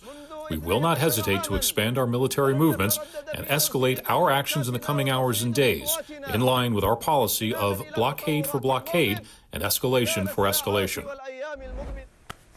The U.S. military is enforcing its blockade of Iranian ports. It says U.S. forces boarded a tanker in the Arabian Sea on Saturday to verify it was in compliance before allowing it to continue its journey. Since reimposing the blockade earlier this month, the U.S. military has redirected 12 commercial ships and disabled 2 others that didn't comply with the blockade. Well, Nabi Bulus, Middle East Bureau Chief for the Los Angeles Times, joins me now from Amman to discuss more. It's good to see you, sir. Can you just start by setting the scene for us? What's the mood like where you are right now? Well, Jordan is a particularly interesting case right now because although it's not as prominent as the other Gulf countries in terms of the sheer number of attacks by Iran, it nevertheless has received its share, especially in the last 13 days. So if you consider that we've had, near nightly bombings of Iran, Jordan has been attacked on at least 9 separate occasions. And the targets have been U.S. facilities within Jordanian bases across the country. So as you can imagine, this has been it's quite a ramp up for Jordan, which is normally, I guess it's more quiet than other nations at this point. And so this has been an interesting time here. At the same time, the fact is the tension that you're feeling in the region is across the entire region at this point because of the sheer number of conflicts that are brewing all around. If you consider what's been happening in Yemen, if you consider what's been happening in Iran, of course, and of course in Jordan with the attacks and also in the West Bank, etc., and of course in Lebanon, it's been quite a trying time for leaders across the region. As you mentioned, we did see U.S. service member deaths in Jordan just a few days ago. Tell me how significant that moment was within this conflict. Well, it's worth noting that Jordan has been a loyal partner of the U.S. in terms of military and counterterrorism issues for decades now, right? I mean, if we're just considering the history of this, from Al-Qaeda to ISIS, etc., I mean, Jordan has really opened up its bases for Western troops to come in and conduct operations in the region. Now, and at the same time, Jordan has sought to downplay that with its like domestic population, because I mean, the fact is, with the U.S.'s support for Israel, etc., and of course Jordan's population being overwhelmingly pro-Palestinian, they've sought to downplay this. This has very much put it on the fore. The recent incidents have put this on the fore, and so Jordan's attitude right now is that it wants to continue keeping this on a low profile, and at the same time, it wants to also make sure that none of this happens again. Right? We are talking about, at this point, I believe 9 attacks on separate bases across the country, right, from the south to the north. And so Jordan is interested in not having this happen anymore. Now, whether it can do so is a separate matter, because at the same time, its role in the U.S.'s war on Iran is increasing. I mean, just in the last few days, we've been seeing these, these air bridges just going back and forth between like a number of bases in Jordan and from Europe and elsewhere. And this indicates a ramp up is coming in terms of combat operations. Well, at the same time as that, the U.S. does appear to have paused fresh strikes while tightening maritime enforcement. Do you think that's a tactical pause or just a change in strategy? I mean, it's worth noting that if we consider the MOU and what was been happening before, right, there has been talk that this was merely an attempt to replenish already depleted stockpiles of interceptors and ammunition and other logistical issues to be dealt with. So, I mean, I must say it does seem to be that, because there is no real impetus towards any kind of ceasefire or any kind of denouement for the conflict here. So, yes. And as you look ahead to the next 24 hours, what do you think is the biggest thing that you're going to be watching for? Well, at this point, the main issue is happening in Bab el-Mandeb on the Red Sea. Right. The fact is that if the Houthis do manage to reimpose a blockade of their own in that area, right, we are talking about a massive spike in energy prices immediately. And logistically, that would be a big problem for various countries in the region that have been actually reorienting their energy supplies away from the Strait of Hormuz towards the Red Sea. If that changes, we are talking about a big problem across the region, because, I mean, then you'll have countries like Jordan, Egypt, and others even more affected. And these countries do not have the same financial cushion, right, if you will, as the Gulf nations do. So we are looking at, I have to say, unfortunately, more trouble ahead. Can you believe that so many months later, we're still talking about this? Well, the fact is, this has been very much, I think, the policy of the administration since it took over, right? I mean, if you consider the various conflicts that it's been involved in here, right? None of these conflicts have been resolved in any meaningful way. I mean, yes, the administration talks about all these conflicts that they have stopped or resolved, but it's all on a low ebb. I mean, just look at Gaza, right? We've been talking about a ceasefire there for, a year at this point, roughly speaking. And I mean, the fact is there is no ceasefire. Consider Lebanon, same thing. We've had a ceasefire there that is not a ceasefire. We are, unfortunately, I think, in a new normal with this administration, where ceasefires don't really mean anything, where peacetime and war bleed into each other.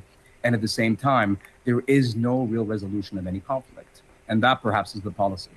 I want to take you to the Middle East now, where the U.S. military campaign against Iran is on hold. Now, that's according to a source with the Defense Department. We are also learning that Vice President J.D. Vance and the chairman of the Joint Chiefs of Staff have both raised concerns about escalating the war with Iran. Now, it is not clear that is why the U.S. paused strikes after nearly 2 weeks of daily attacks, but the U.S. military does continue to enforce its blockade of Iranian ports. It says U.S. forces boarded a tanker in the Arabian Sea on Saturday to verify it was in compliance before allowing it to continue its journey. Now, meanwhile, a new front is emerging in the Red Sea. Video shows smoke rising near an oil facility along Saudi Arabia's coast, which the Houthis claimed to have hit on Saturday. The Iranian-backed rebel group in Yemen says it carried out 2 military operations using dozens of missiles and drones. For more on all of this, I'm joined by Nick Robertson, live in Jerusalem. This is very interesting to me, Nick, this idea that Both the vice president and the chairman of the Joint Chiefs of Staff raised concerns about escalating the war any further with Iran. Do you know what those concerns are? And could they possibly explain this pause in airstrikes? Yeah, analysts that CNN's been talking to talk about a diminution in the capability of air defenses, defending from incoming ballistic missiles, that in the early part of the war, the US spent more than half its inventory. This is an analysis, not figures coming from the Pentagon, but more than half of its THAAD, the high altitude interceptor missile, that it's spent close to half of its Patriot defensive missiles, and these can't be quickly replaced. They are being replaced. Production continues, but they're not immediately available. The Tomahawk, the cruise missile attack, about 30% of those used. So the analysis is that if you continue to double down and fire missiles at Iran, Iran sends their missiles back, they need to be intercepted. Then if you need to fight another war, wherever that may be, you're going to find yourself depleted. That's the sort of assessment. And we don't know exactly the words that Dan Kane used when briefing President Trump, but we do know that this is a broad concern within the industry. I think to get a better understanding of why we're seeing a pause at the moment, that some diplomats I'm talking to are sort of giving this as akin to an unannounced ceasefire. It seems to be to give breathing space for the talks that the Omani delegation had in Tehran on Friday and Saturday. And we've heard from the Iranian Foreign Ministry spokesperson on that, saying that there was progress, that there will continue to be technical and political level talks about that. And the talks were focused on the Strait of Hormuz. So I think the understanding perhaps here is that there is a pause being given at the moment to allow talks to unravel both sides' positions on the Strait of Hormuz. We don't know if Iran continues to hold by its original position that it absolutely must be able to control the strait and therefore make money out of it in the future. There's no reason to see that that has changed. And both sides very publicly, as you say, showing that their blockades are in place. The Iranian state media today saying that 6 ships have been forced to be put at anchor and not to try to transit the strait. And I think, you know, if you look at the imaging and messaging from both sides, they're emphasizing not the kinetic side that we've seen both Iranians and the US use to stop ships in their tracks, to hit them militarily, but they're using the sort of inspection tactic. The ships going to anchor is the message coming from the Iranians. And again, that speaks to a sort of a just tamping down the escalating rhetoric and the escalating positions. So while the concerns exist over weapons, it does seem also that perhaps part of the reason that there's that concern exists, and therefore you need to talk, the space has been created for those talks. Nick Robertson on what might be breathing space for diplomacy. Thank you so much. The U.S. military has officially confirmed the identity of a soldier killed during Iranian strikes in Jordan on July 17th. The Pentagon says she is Staff Sergeant Angel Rampersad, a 28-year-old from Ozone Park, New York. The Defense Department says she was known to her family as Sarah, was born in Trinidad and came to the U.S. as a toddler and was raised by a single mother. Where the U.S. military campaign against Iran is on hold. That's according to a source with the Defense Department. We're also learning that Vice President J.D. Vance and the chairman of the Joint Chiefs of Staff have both raised concerns about escalating the war. Now, it's not clear if that is why the U.S. paused strikes after nearly 2 weeks of daily attacks. The U.S. military is, however, enforcing its blockade of Iranian ports. It says U.S. forces boarded a tanker in the Arabian Sea Saturday to verify it was in compliance before allowing it to continue its journey. Meanwhile, a front is emerging in the Red Sea. Video shows smoke rising near an oil facility along Saudi Arabia's coast, which the Houthis claim to have hit on Saturday. The Iranian-backed rebel group in Yemen says it carried out 2 military operations using dozens of missiles and drones. We're joined now live by Nick Robertson. He is in Jerusalem. So we now have this 2-day pause in airstrikes, Nick. Do we have any indication of what that means? Because we have these contradicting messages from Washington. At times we're hearing that President Trump is weighing a massive attack, but also we're hearing today, of course, that the Vice President and the Joint Chiefs of Staff are warning against an escalation. Do you have any insight? Have you been speaking to your sources on this?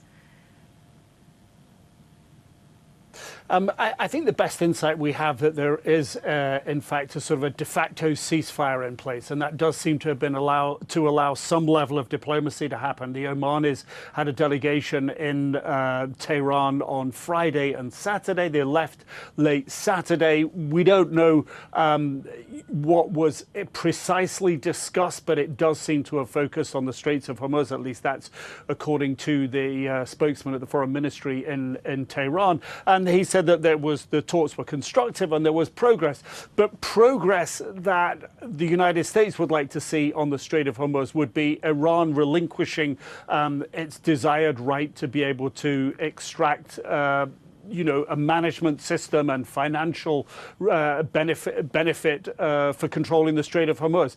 That's the conundrum here. So while there's been this pause, which may be beneficial to the U.S. to pause before it makes the next move, because there are concerns.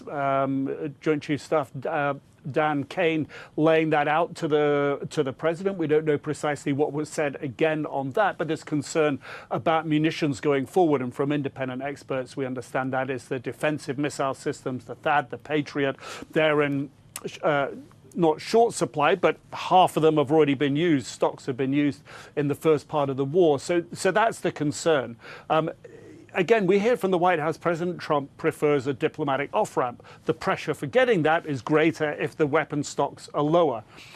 So I think, there is rhetoric bouncing around, but the reality on the ground, I think, is perhaps what we should be guided by. And a second night without strikes indicates that some sort of ceasefire is in place, and the Qataris have told their shipping that they can, as of today, go back to sea again, taking the proper safety and security precautions. It's painting a better picture, but it's far from solved, of course. We have more breaking news this evening. The U.S. military said it boarded a tanker in the Arabian Sea today as part of its blockade of Iranian ports. U.S. Central Command says that the naval blockade against Iran remains in full effect. Now, it all comes even as, for the first time in nearly 2 weeks, neither the U.S. nor Iran seem to carry out serious attacks overnight. But the apparent pause in strikes does not mean the conflict is any less fraught, as a new front is emerging in the war, this time in the Red Sea. This morning, Iranian-backed rebel group the Houthis attacking Saudi Arabian targets on the coast. CNN senior White House reporter Betsy Klein joins us now. Betsy, what's the latest here?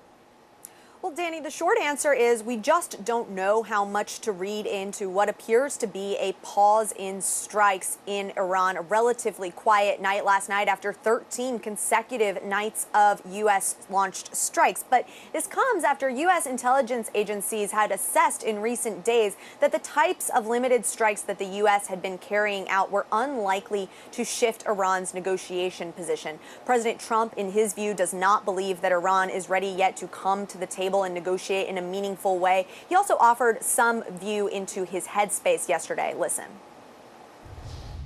Look, we're talking to them right now. I think they're getting more and more serious as the days go by, for maybe the obvious reason. But we are talking to them right now. Look, there are two ways. I consider that the smarter way, but the other is probably the easier way, doing what we're doing. And we can take that to a much higher level if we want to. We're prepared to do that, as you know. We're locked and loaded. Now, just about 5 months into this war, the president has limited options. He can pursue that diplomatic path, which after that ceasefire and memorandum of understanding have totally broken down, have really proven to not yet be successful. He can maintain the status quo, these limited strikes, as I mentioned earlier, or he can escalate. The president has previewed the possibility of really ramping up with attacks on critical infrastructure, things like roads, bridges, Karg Island, that key oil hub, as well as the possibility of strikes on Pickaxe Mountain, which is believed to be an Iranian nuclear set. But as we are trying to ascertain what exactly to make of this apparent pause in strikes, a senior U.S. official telling me, quote, President Trump has always been clear that his preference is diplomacy, but he has shown Iran what will happen if they fail to come to the table in a serious way. The clear question right now is whether whether President Trump believes that that bar is being met for some serious diplomacy going forward. But this is clearly a moment of extreme political pressure on the president. Public opinion shows that this war is deeply unpopular with the American people. Gas prices ticking up to $4.11 a gallon, according to AAA on average. And the midterms are now just 3 months away. So all of that weighing on President Trump as he plots a path forward, Danny. Yeah, weighing on the president indeed. All right, Betsy Klein, thank you so much for that reporting as always. Appreciate it. And we're joined now by retired U.S. Army Major General Randy Manner. He served as the Deputy Commanding General of the U.S. Third Army in Kuwait.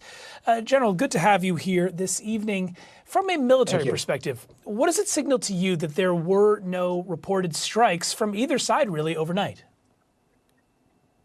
Well, it's always good that hopefully there's a de-escalation. That's always good for both sides. The other side of the coin is that is also a precursor to perhaps preparing for much larger strikes to come. So I think in addition to what was said by the previous reporter, it is very likely because the status quo attacks the United States has been doing have had minimal to no impact on shifting the Iranian position and getting them to the bargaining table. Well, let's talk a little bit more about that, because for almost 2 weeks straight, right, the U.S. conducted nightly strikes against Iran. What do you see, if anything, was achieved during that period? Because, I mean, I guess if it resulted in this de-escalation, that's one thing, but it doesn't seem like much came of that, no? It was a complete waste of armaments, a complete waste of lives on both sides. And the result is that it's been verified and validated by the Iranians that our president, unfortunately, is a paper tiger. He threatens constantly, but the reality is he has been unsuccessful in bringing the Iranians to the table. Quite frankly, I think the president's desperate to get back to the day before he started this war, and he'd be very happy with having the strait reopened. Remember, by his own words, he said that we've destroyed the Iranians' capability to enrich uranium. Twice he has said this already. For the first time in nearly 2 weeks, neither country seemed to exchange strikes overnight. But the U.S. and Iran are still at odds and contradicting one another about the current state of talks. Plus, in the Strait of Hormuz, the U.S. military says it boarded a tanker today as part of its blockade of Iranian ports. And the conflict is still at risk of widening with a new front emerging in the Red Sea. This morning, the Iran-backed Houthis struck Saudi Arabian targets on the coast there. For more on all of this, CNN senior White House reporter Betsy Klein joins us now.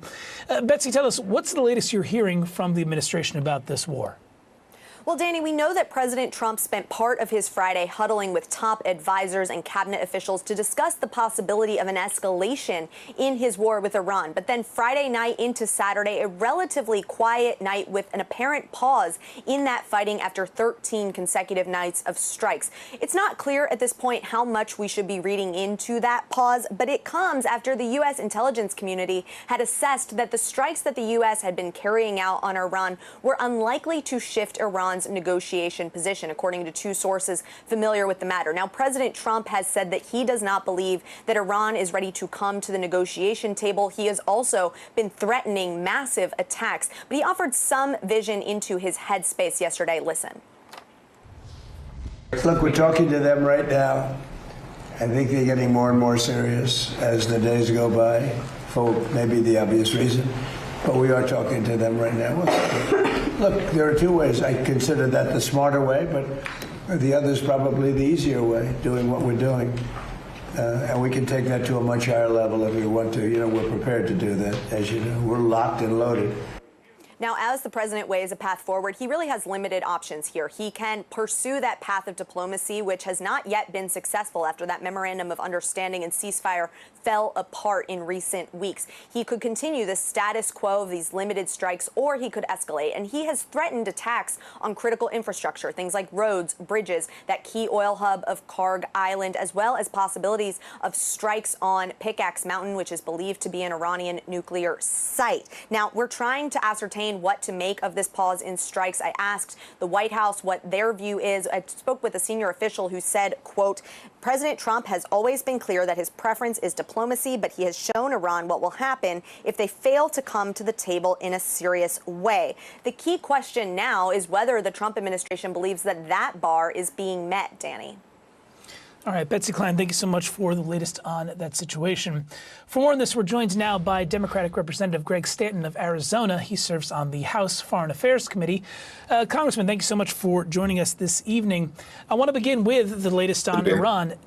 Do you see a window of opportunity for negotiations in this apparent pause in strikes?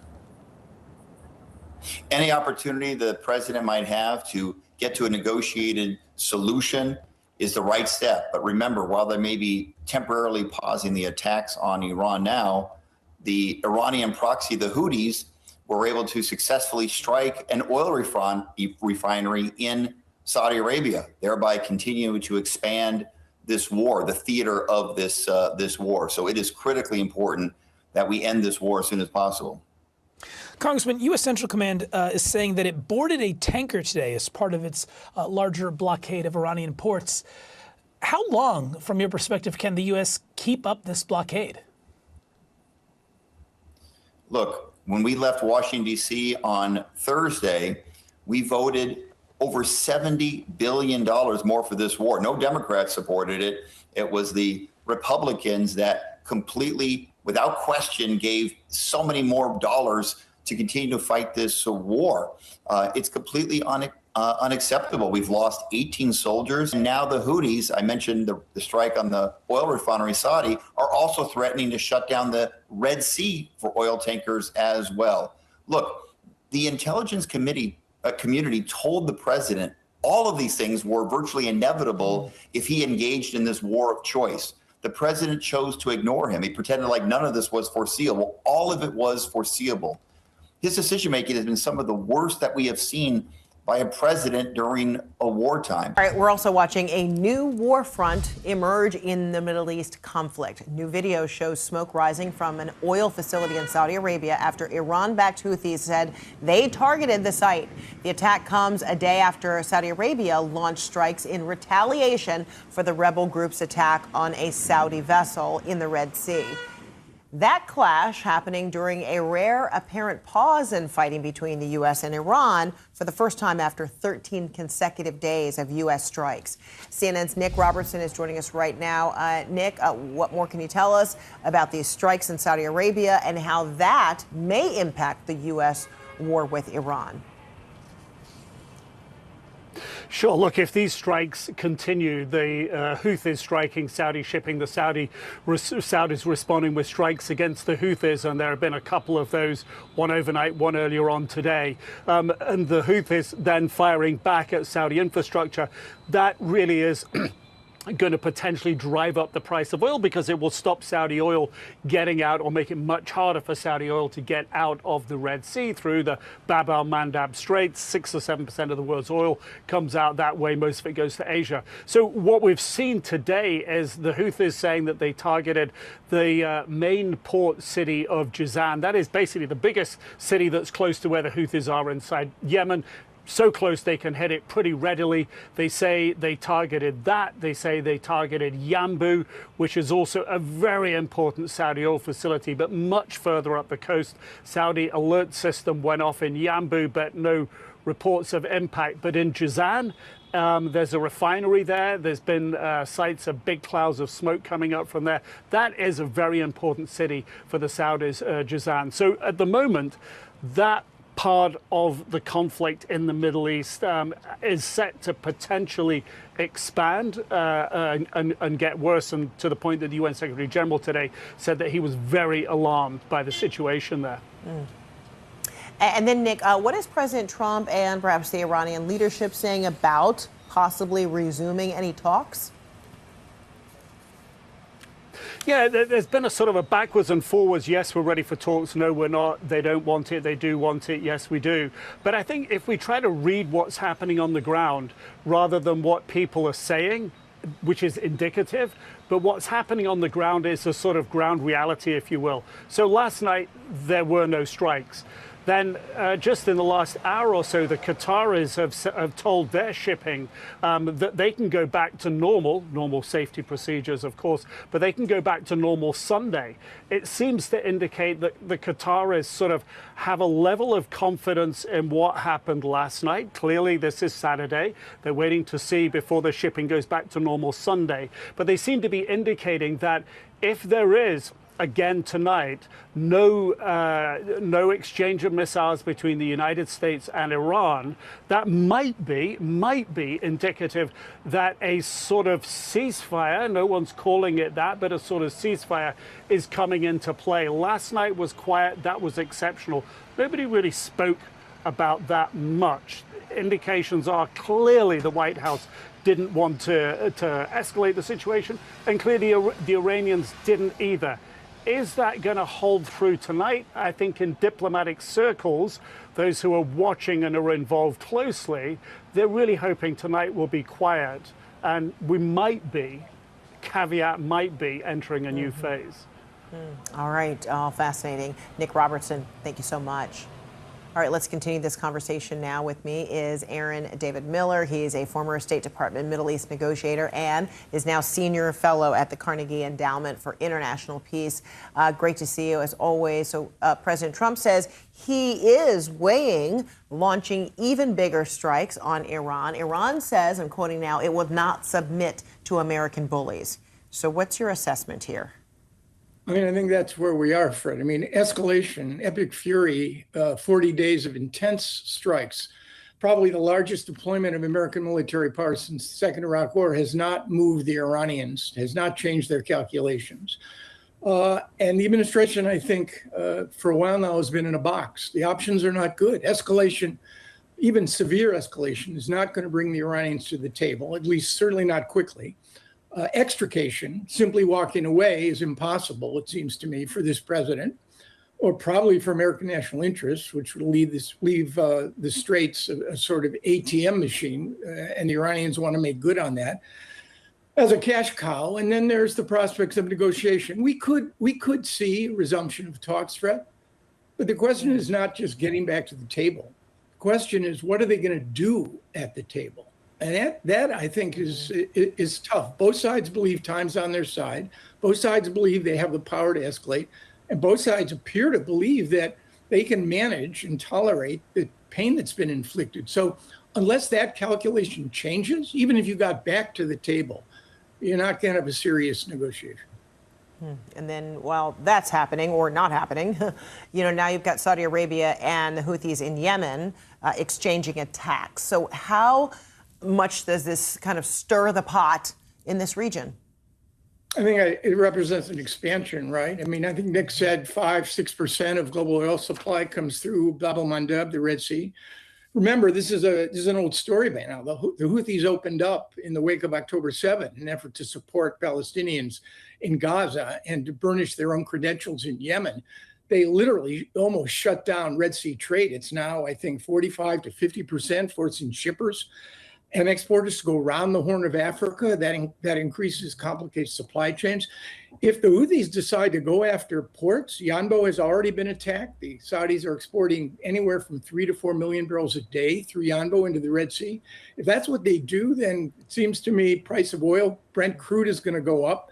And there's really no end in sight here. Again, I think a rational outcome here is to have both Iran and the U.S. get back to the table. Then the question becomes, can you find a balance of interest on the one issue that seems to be the hardest right now to resolve? And that is what happens to the Straits of Hormuz. Is it free and unfettered like it was February 27, 28? Or are the Iranians going to impose new conditions?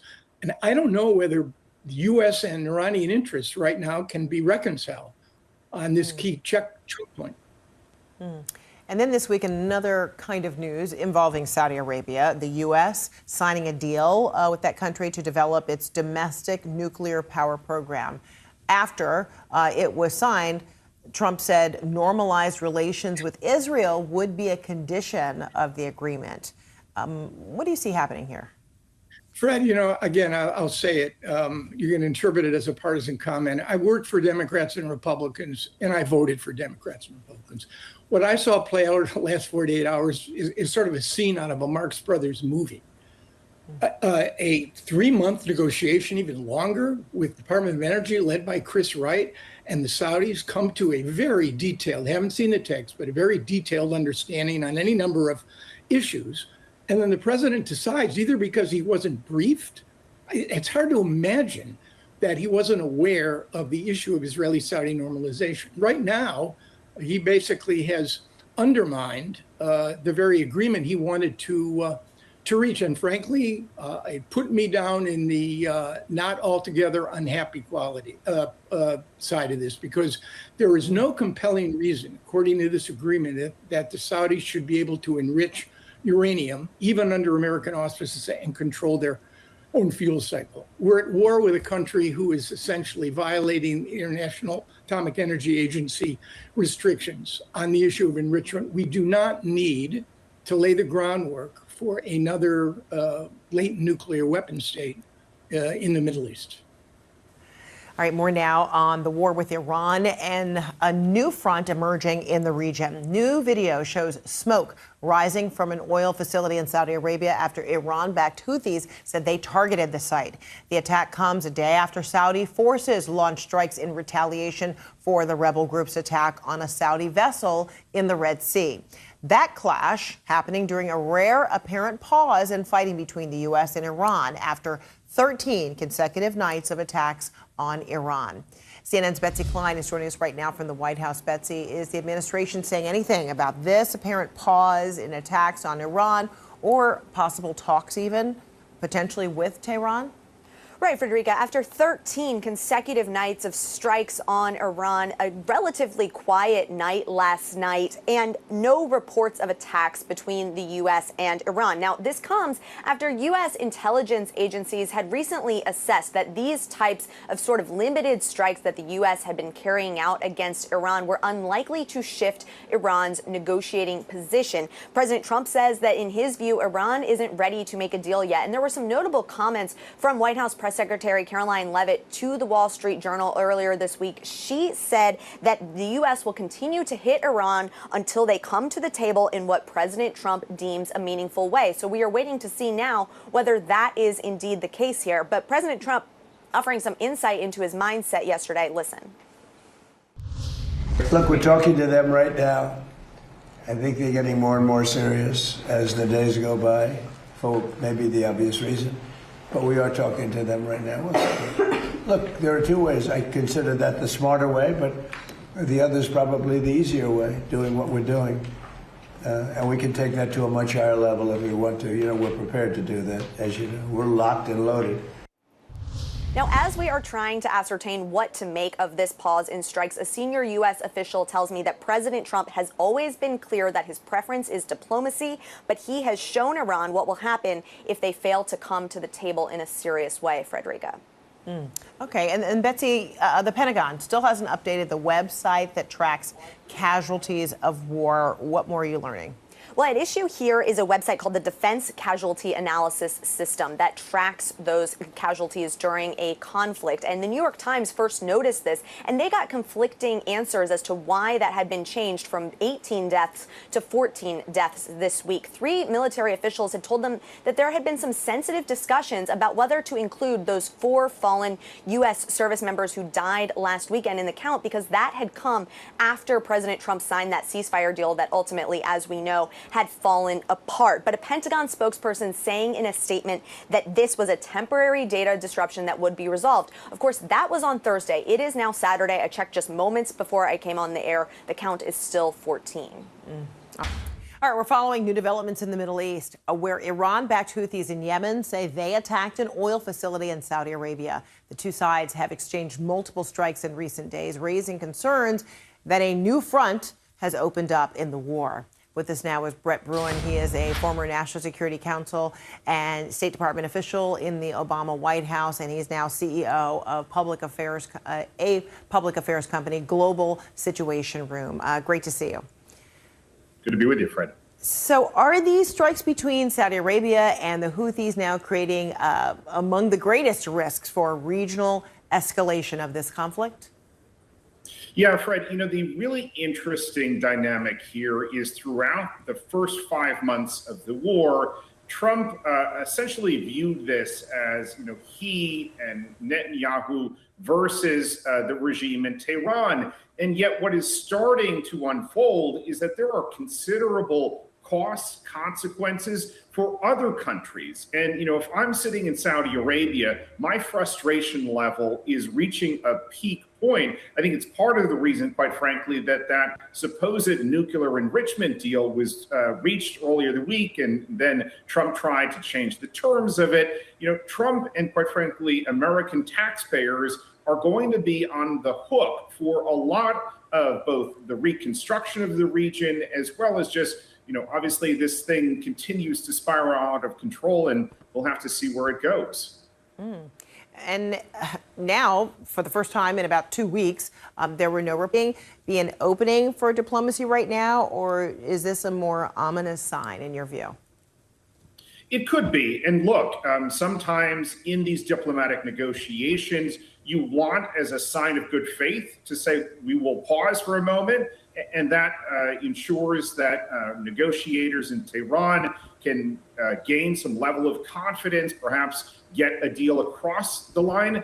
But Fred, we've already seen a deal cross the line and it didn't hold. And I think that has been the real challenge for Trump, Steve Witkoff, Jared Kushner, is how do I get something that is not just strong, but sustainable. And at this moment, and Trump last night was saying, I want all of my demands met. And that just isn't a realistic starting point. And he's obviously been a very mercurial figure, often changing terms, including, as I mentioned, with a deal that he struck with the Saudis. President Trump, he was asked last night, if an exit strategy with Iran is afoot. Take a listen to what he said. There's a military exit where we just keep going just the way we are, and we can even make it a heavier dose, and it's knocking out everything they have. Or there's a smarter strategy, and that's you make a deal, and they want to make a deal. I just don't think they're ready yet. So what do you think? Is it Iran isn't ready, or as some Iranian leadership said recently, that it will not be bullied by the U.S.? So what is happening here? Well, let me interpret what Trump was saying. He essentially is implying that the U.S. will just continue to bludgeon Iran. And we've seen this show just recently in the case of Gaza. I do not think that the United States of America wants to be engaged in a conflict in which we are attacking not just civilian infrastructure, as already happened in the last couple of weeks, but civilians. And Fred, it is important that we level set with what Trump is threatening here. You cannot simply bomb your way to a negotiated deal. And that is where I think Americans and certainly those in Congress need to start speaking up and reminding that, one, we have laws, and those laws, including in war, have to be followed. But also we have values and morals. And at the end of the day, this is just going to generate more support for Tehran amongst other countries, amongst other groups. And that's worrying from a security standpoint. Okay. And a couple times in this conversation, you've brought up Saudi Arabia, and that deal, the U.S. Nuclear deal or arrangement being made with Saudi Arabia. And I'm wondering, is it your feeling that this comes out of an appeasement, so to speak, but at the same time, then the president, the next day after it was revealed publicly, put a condition in place. So do you see this as a viable path for Saudi Arabia and the U.S. in this arrangement of nuclear enrichment, or is there something else going on here? Well, there is no doubt, Fred, that the regional allies are sending messages to Washington that their economies have been badly hit. There is no Vision 2030 in Saudi Arabia, their big plan for economic growth, with the vision of missiles on the horizon. And so the Saudis, the Emiratis, the Qataris, the Omanis are frantically calling Washington and saying, you are going to owe us for these. We may not necessarily be seeing that in the public space, but the damage to their economies is so great.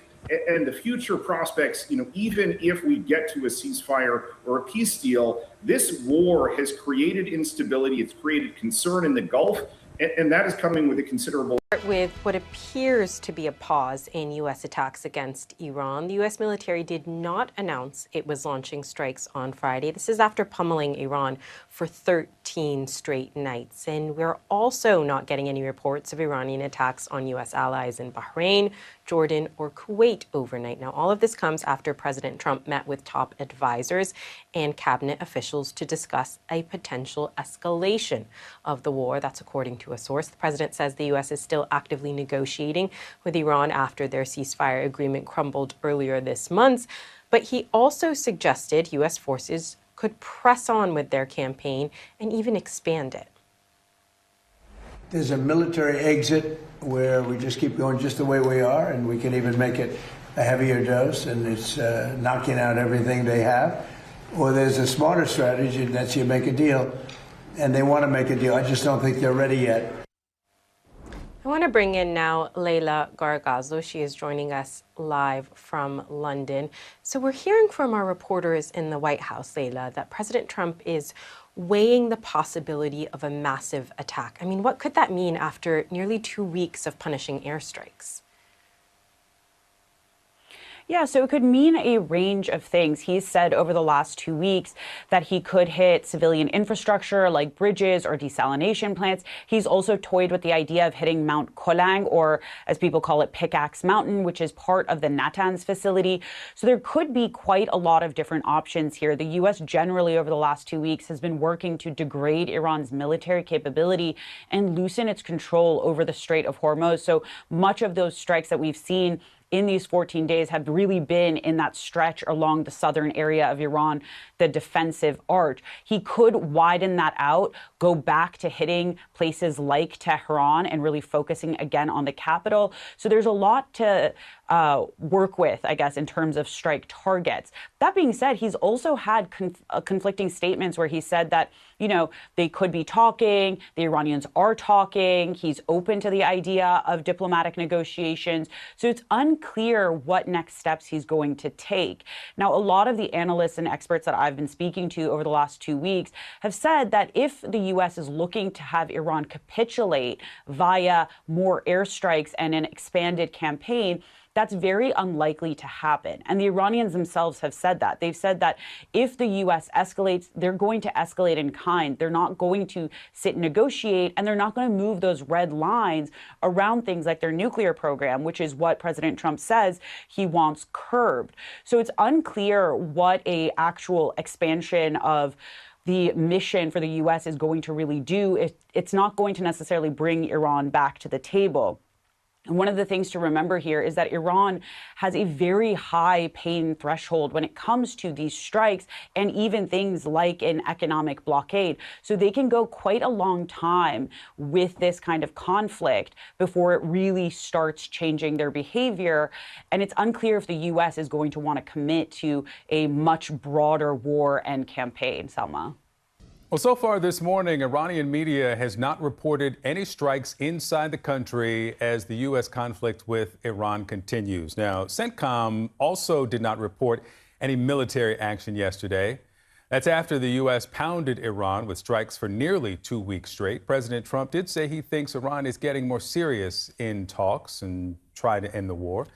Let's discuss with Maryland Congresswoman Sarah Elfreth. Congresswoman, thank you for being with me. These, first night of breaks after 13 consecutive nights of attacks. The president is reportedly considering an escalation in strikes. What do you make of these strikes, and do you think they are persuasive? The president seems to think so.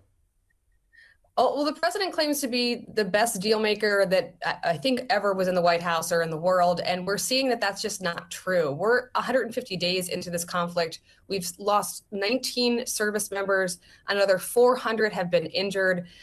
Secretary Hegseth just told the Congress that he estimates this this war has cost $37 billion in taxpayer money.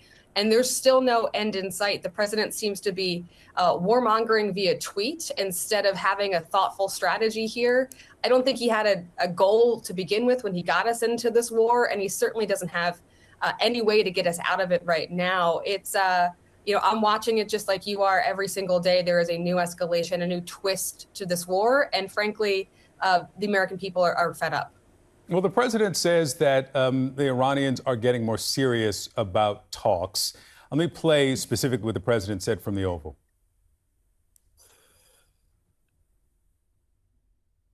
Have you made a decision about the major strikes that you were referring to? Okay. Should we expect to see major strikes? Look, we're talking to them right now. I think they're getting more and more serious as the days go by, for maybe the obvious reason. But we are talking to them right now. Look, there are two ways. I consider that the smarter way, but the other is probably the easier way, doing what we're doing. And we can take that to a much higher level if we want to. We're prepared to do that, as you know. We're locked and loaded. Locked and loaded, and they're getting more serious. What do you believe is the viability of talks at this point? I mean, there was the ceasefire, the memorandum of understanding that was violated or kind of fell apart within days. What about now?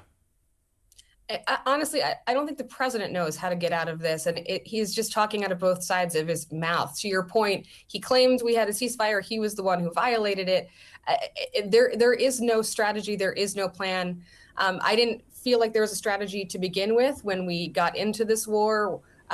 We don't know where we are in the process of the war. Congress and my committee, the Armed Services Committee, has not been given an exit strategy. Again, we just see, like you do every single day in the news, more service members in harm's way, more taxpayer money being spent with no end in sight, and just a continued escalation of this conflict for the entire region. And it's not just the U.S. versus Iran at this point. You're seeing Iran bombing other folks in the region, and the escalation of this should be scary to every single American watching it at home, just like we are. Now, the Congress has passed, you probably saw, 2 war powers resolutions.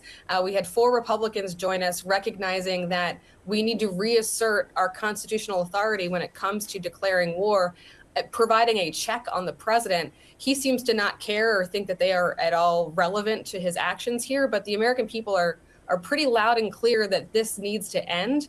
And I'm not sure who he is listening to, certainly not the people, Congress, or even his advisors.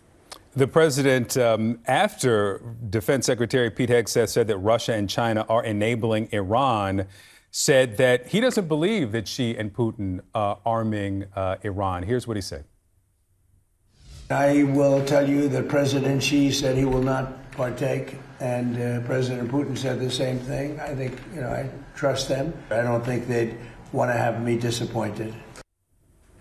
He doesn't think they want to have him disappointed. What do you think about the degree to which, and there may be a little daylight between what we heard from Hegseth and what the president said intentionally, but how China and Russia are involved with Iran in this war? It's my understanding that China has helped the Iranians at least with targeting of U.S. assets, which, maybe is not arming Iran, but it's certainly enabling and helping to put U.S. service members in harm's way. So the president might believe that he is a friend in China here. I don't believe that's true. And again, he has not come to the Congress to justify any of this war. He's not come to, has not come to the American people to justify this war. I don't know what he believes, but he's not listening to, I think, the smarter people on this issue, and it's only putting Americans in harm's way. I got a wrap for the control room, but I want to ask you one more about what we've been reporting this morning about the uncorrected number of deaths from the Department of Defense. This morning, it's at 14, despite the 4 service members killed last weekend, that the number should be at 18. Some injuries have been removed as well. The Department of Defense says it's a data disruption. What do you say about this change in the number of deaths attributed to this war? I think it's an odd time to have a data disruption. I think since the president has re-escalated things and we've lost more service members and we've lost more, more service members have been injured, he owes the American people transparency and accountability. And the fact that the Department of Defense can't keep its website up to date it's obfuscation at the very least, but it is more of a trend of this president obfuscating what is happening in this region and frankly covering it up because he knows that it is a deeply, deeply unpopular war with the American people. What are you seeing? Saudi striking Houthis in Yemen. What does this mean for the war? Yeah, I mean, this marks quite an interesting escalation here, Alex, because I'm just looking at the Saudi Civil Defense ex-posts, and they basically had put out another announcement and warning for the Yanbu Governorate. And Yanbu Port is super important because it's this release valve for the east-west pipeline carrying crucial oil that goes through the Bab al-Mandab Strait. And now they say the threat has been eliminated. A little earlier this morning, about an hour ago, they said there was a threat in Jazan, which is also very important because it has a lot of downstream oil products that are created there. That threat, again, eliminated. But just to your point around these vessels that have been struck in the Red Sea, look, the Houthis had put up this blockade of any vessel that is related to Saudi Arabia, saying that they will not be able to cross the Bab al-Mandab Strait. This is now the third vessel that was struck, according to the reports that we've been reading. And then the Saudi-led coalition striking Hodeidah port, specific targets there. The Houthis have responded saying they mark this as an escalation for escalation. Now, keeping in mind, Saudi Arabia and the Houthis had signed a truce in 2022. This would mark the very first time that that truce now is being, is majorly under threat. So we know that there's sort of war of words that from both sides, generally speaking, from the United States and Iran. But now the Saudi attacks, specifically in Yemen, really mark sort of an interesting point that we're seeing going into this weekend. Meanwhile, Iran has been targeting the region often. How are leaders there responding? So, I mean, with, lots of condemnation that we've been seeing and messaging of, we have to see a point of de-escalation. And the last 13 days have been very interesting because you've had 13 consecutive nights of strikes. It seems that CENTCOM has not embarked on any strikes against Iran overnight. So that would mark a significant pause here. But just speaking to what President Trump has been reiterating this week, that they're planning and thinking about striking Iran in a very big way. And Iran consistently saying it's going to be an eye for an eye. That is their doctrine. And Marco Rubio saying, look, it's going to be a head for an eye. We're waiting to see how this transpires. But when I look at some of the strikes specifically, just over the last few days, it's been Kuwait, Jordan, as well as Bahrain that have really been the focal points. But over the last 13 days, and it's included Oman, Qatar as well. We've seen strikes in Syria as well as Iraq. There's been major concern in the region that this could widen, become a larger war where a lot more sort of transpires. The things that are on the table, and a lot of military analysts are talking about this, could we see a ground invasion?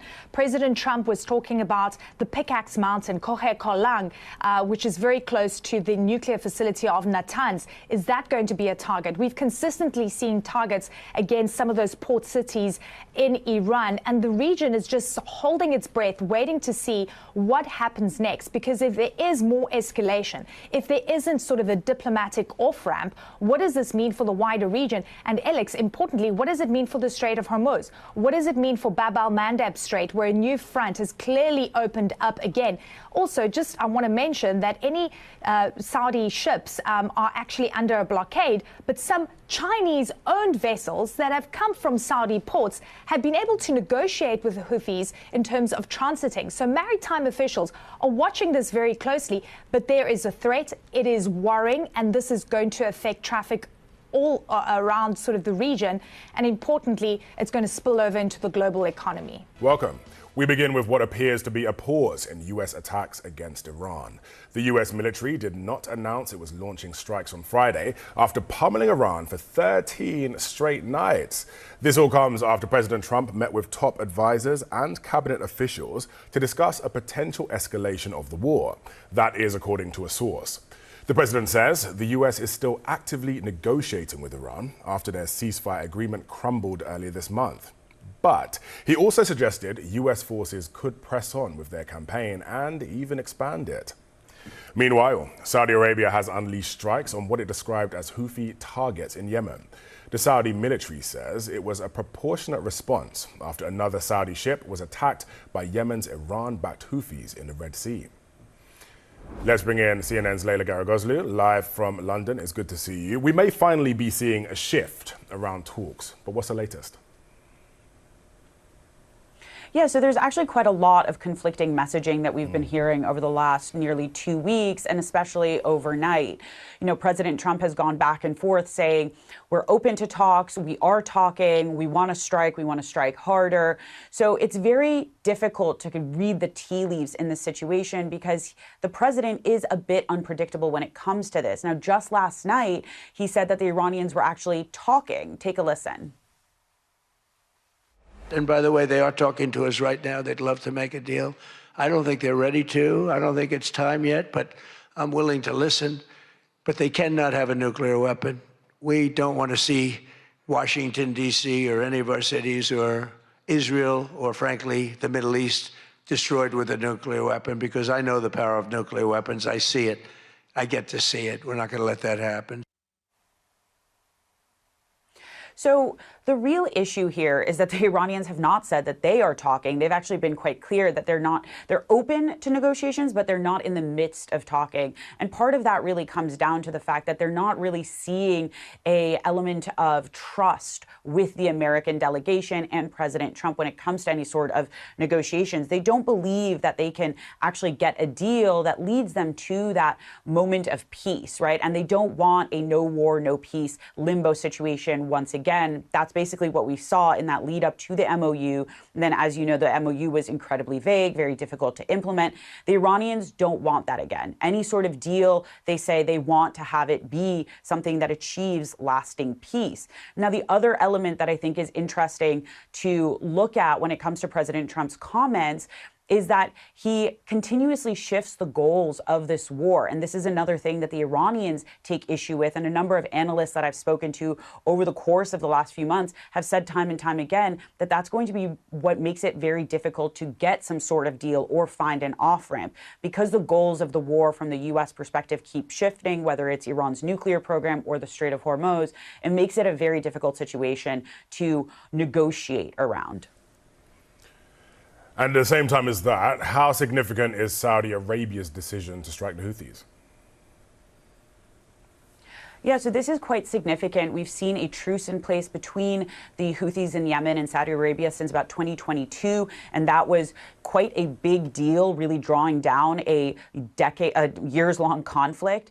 Now we're seeing that flare up again, and it really means that we might see another front to this war off the back of the U.S.-Iran, which once again leads to these concerns of an expansion and escalation throughout the broader region. So we're going to have to watch what happens between Saudi and Yemen very, very closely. If we see things really kick off there, again, it's going to have this massive impact on the region and these trade routes like the Bab el-Mandeb and the broader Red Sea. Pay up. That's what Trump is demanding of Iran as it launches new strikes tonight. In a post Trump just put out, he said, quote, please let this statement serve to represent, until further notice, that from this point forth, any and all damages done to ships, cargo, or anything related thereto will be paid for by Iranian money that the United States has in its possession and controls. These damages may be very substantial, but nevertheless, this is the fair and equitable thing to do. Now, it's worth noting that this is the same man who said he was going to give Iran its money back as part of the MOU, right? That was the whole thing. He was giving them this money back. He actually said this.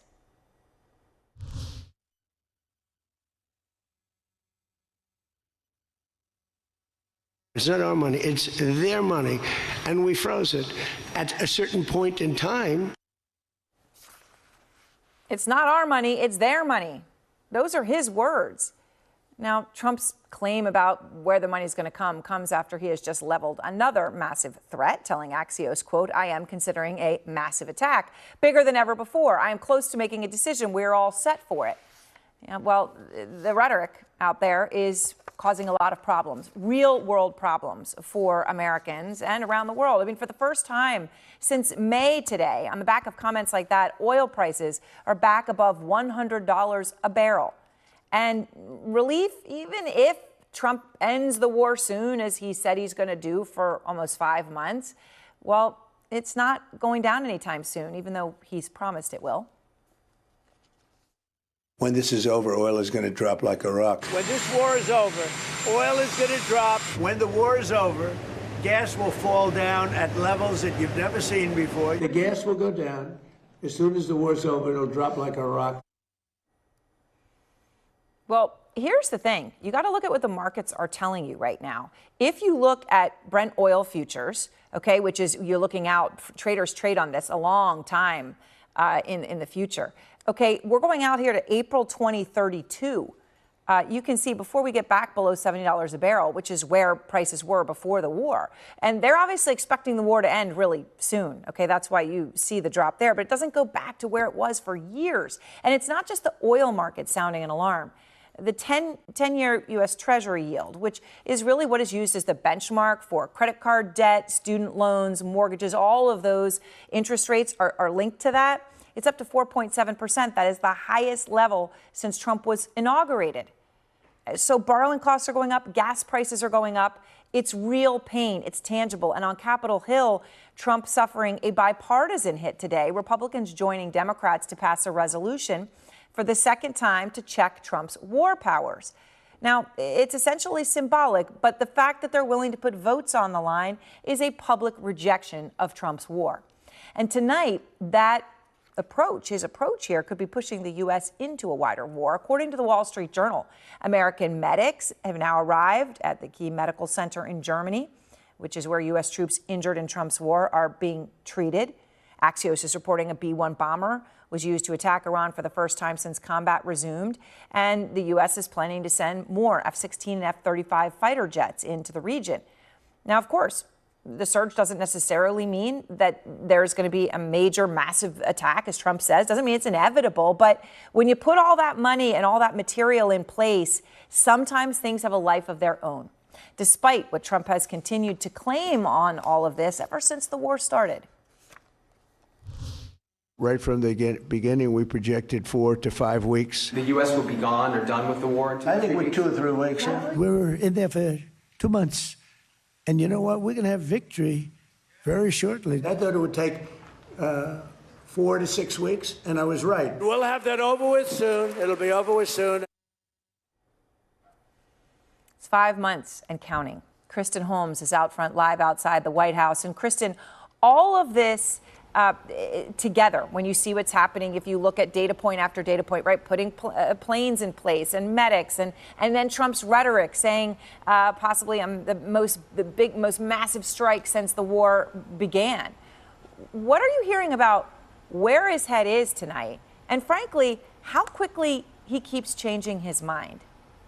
Well, Erin, I mean, as you said, it's 5 months and counting, and the end is not anywhere in sight. First of all, you have Secretary of State Marco Rubio saying things like Iran is begging to get to the table, something we've heard from President Trump, too. But then President Trump today saying he doesn't think Iran is ready for a deal, even going further than that, saying they need more of the same. Well, more of the same likely is referring to the fact that we've had 12 consecutive nights of bombings in Iran, but are reporting today that the CIA and the DIA, the Defense Intelligence Agency, have recently assessed that this kind of bombing that the U.S. is doing every single night is unlikely to move Iran's negotiating position. So what exactly is it that President Trump is trying to do? And we've heard this kind of rhetoric from him before. Now, when we've talked to U.S. officials, they have said that Trump has yet to sign off on the most aggressive military action. So is what he's trying to do get Iranians back to the negotiating table? It's really unclear at this point. But as you noted, he is making all of the moves, setting up for a potential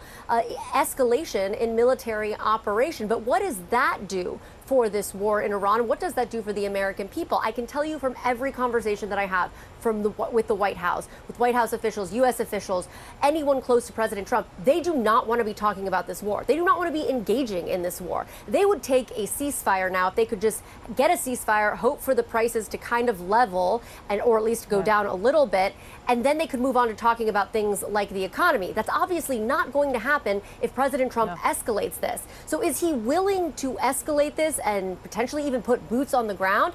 we just aren't clear right now what the strategy is, and we're getting nothing from President Trump's orbit as to what he's going to do to break this impasse between Iran and the United States that at this point seems like it's just going to continue.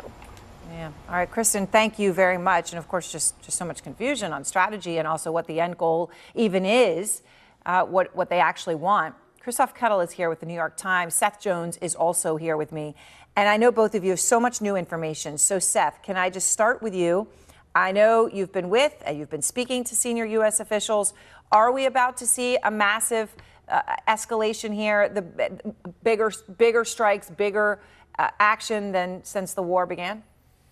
Well, Aaron, only one person knows the answer to that, and that is President Trump right now. I will tell you what the military has given him is options. They've given him options if he wants to open up the strait. This will be risky. They've given him air options. They've given him air plus naval options, so to put in naval vessels, including potentially destroyers through the strait to bring in tankers and others, and then air plus naval plus ground options. So the president does have options if he wants to forcibly open up the strait. The Iran war gets a second front. The president says he's weighing a massive new attack as U.S. intelligence assesses the current bombing campaign is unlikely to get Iran to give in. John King here in for Anderson.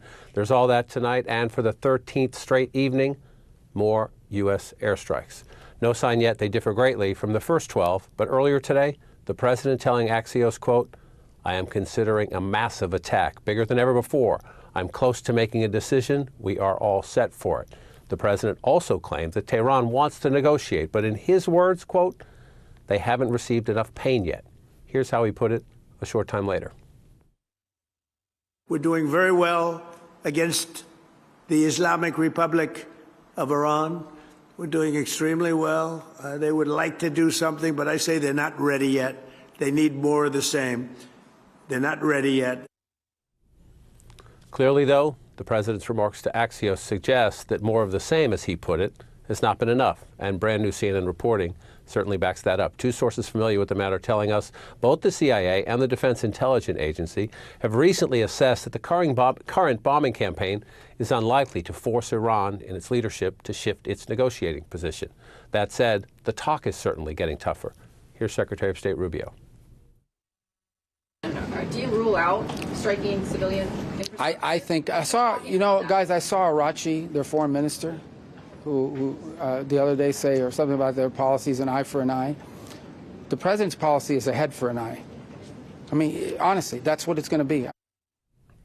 And late today, the president added a wrinkle to that, posting, quote, "Any and all damages done to ships, cargo, or anything related thereto will be paid for by Iranian money that the United States has in its possession and controls."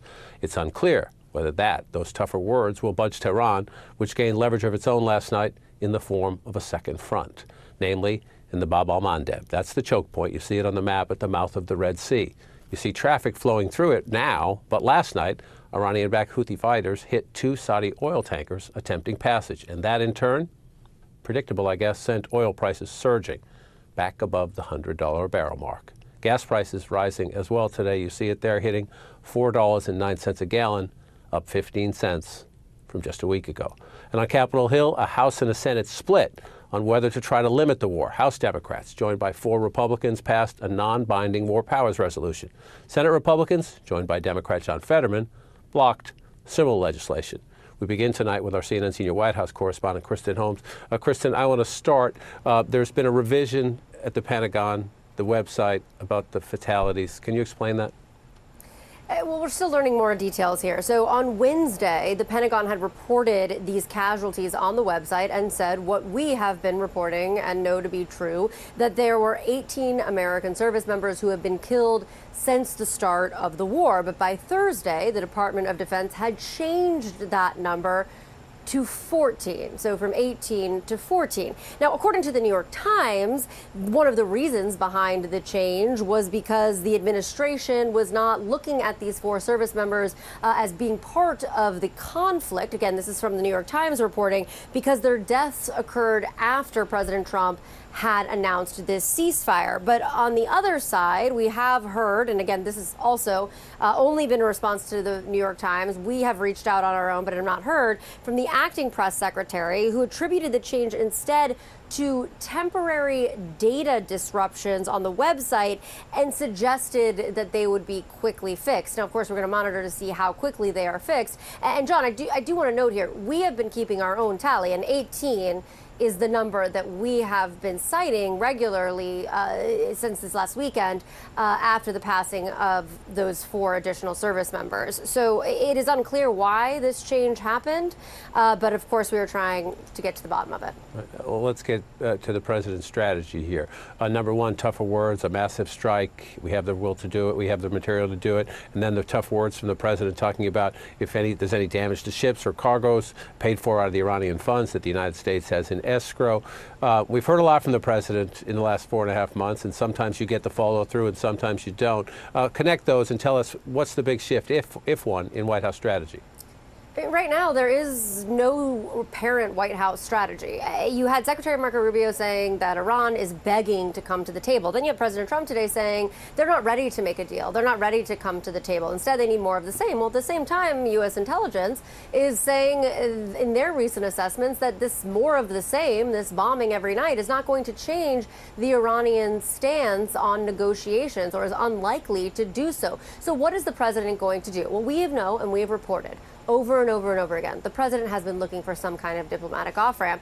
It is just seeming less and less likely. So now there is a decision to make. How far does the president want to go?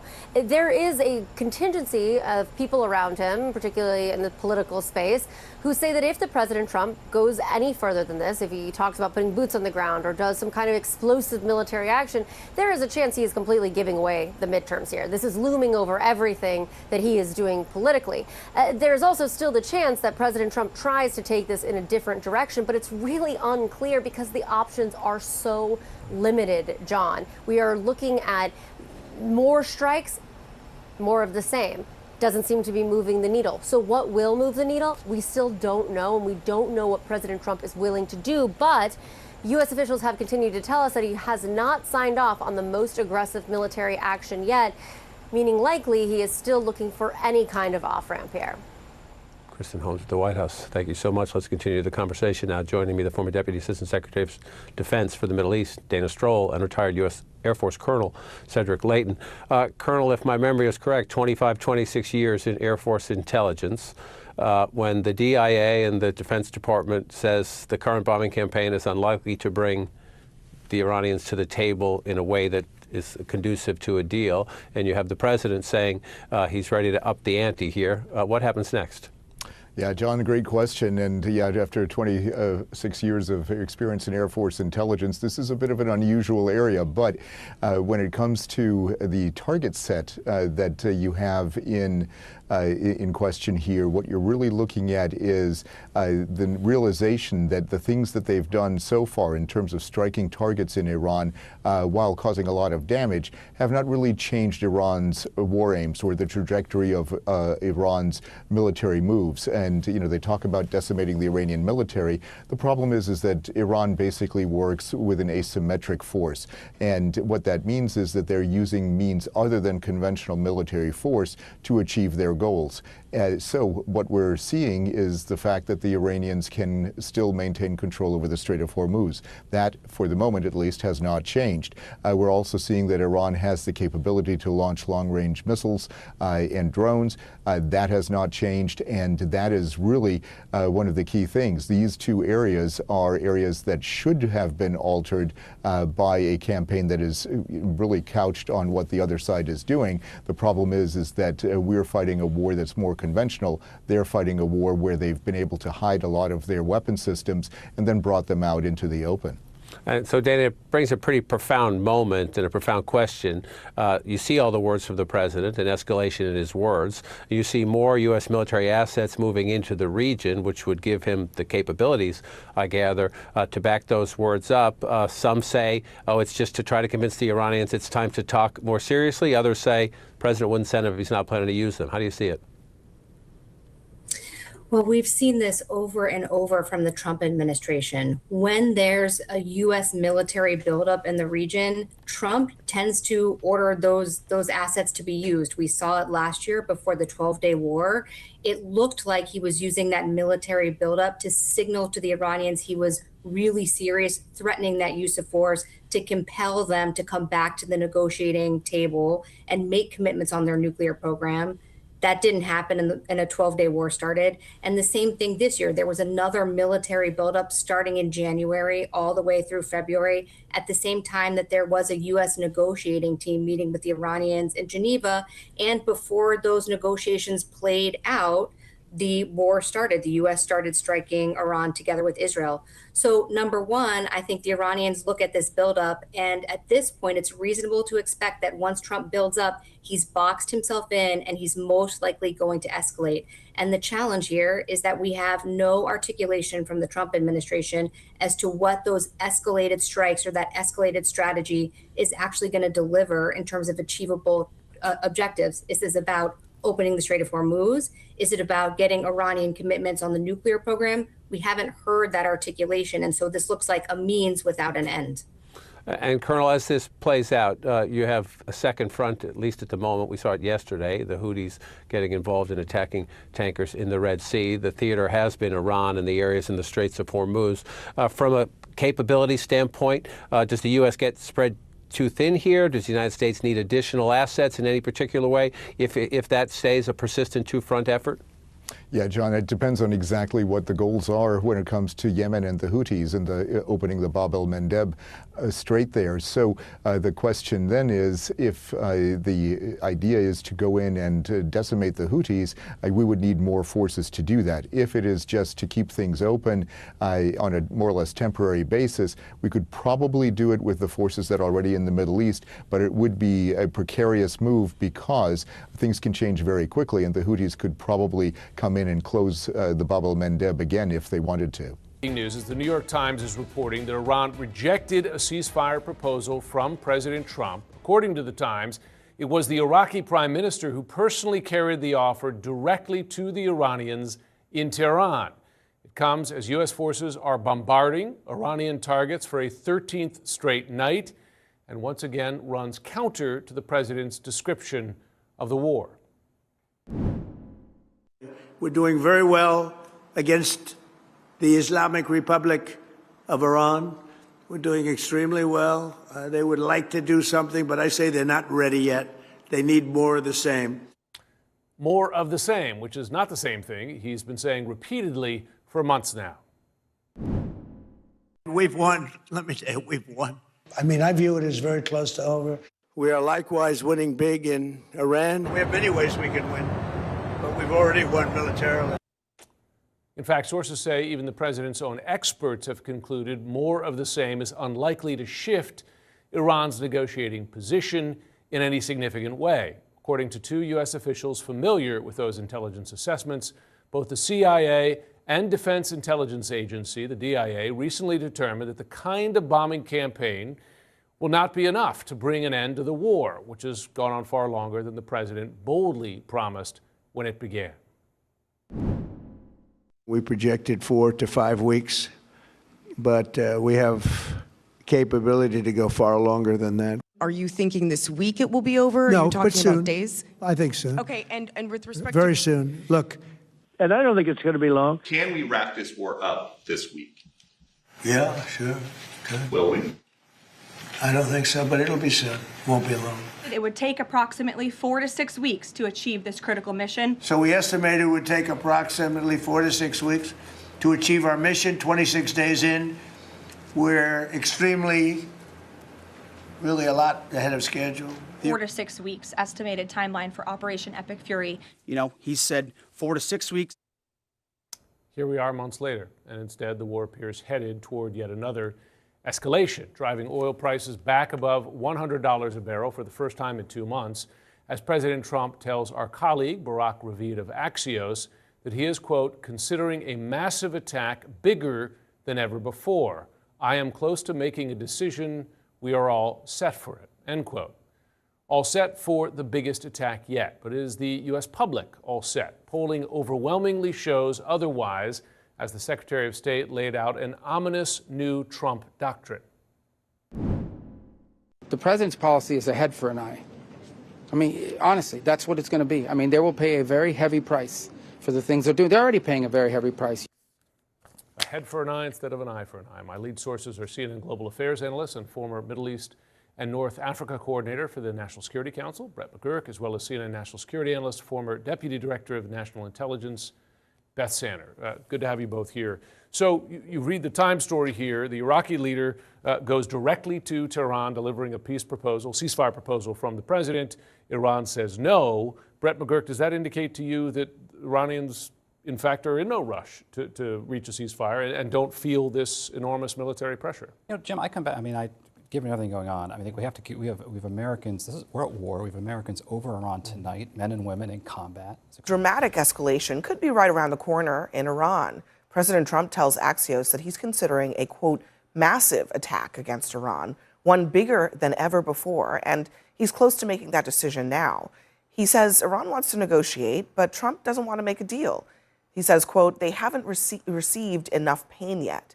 However, the New York Times is also reporting tonight that Iran has rejected a ceasefire proposal from Trump, one that was presented to them by the Iraqi prime minister. Now, sources tell CNN that U.S. intelligence agencies say the bombing that the U.S. is currently carrying out is unlikely to shift Iran's negotiating position. And according to Marco Rubio, Trump is done with a proportional response. Do you rule out striking civilian?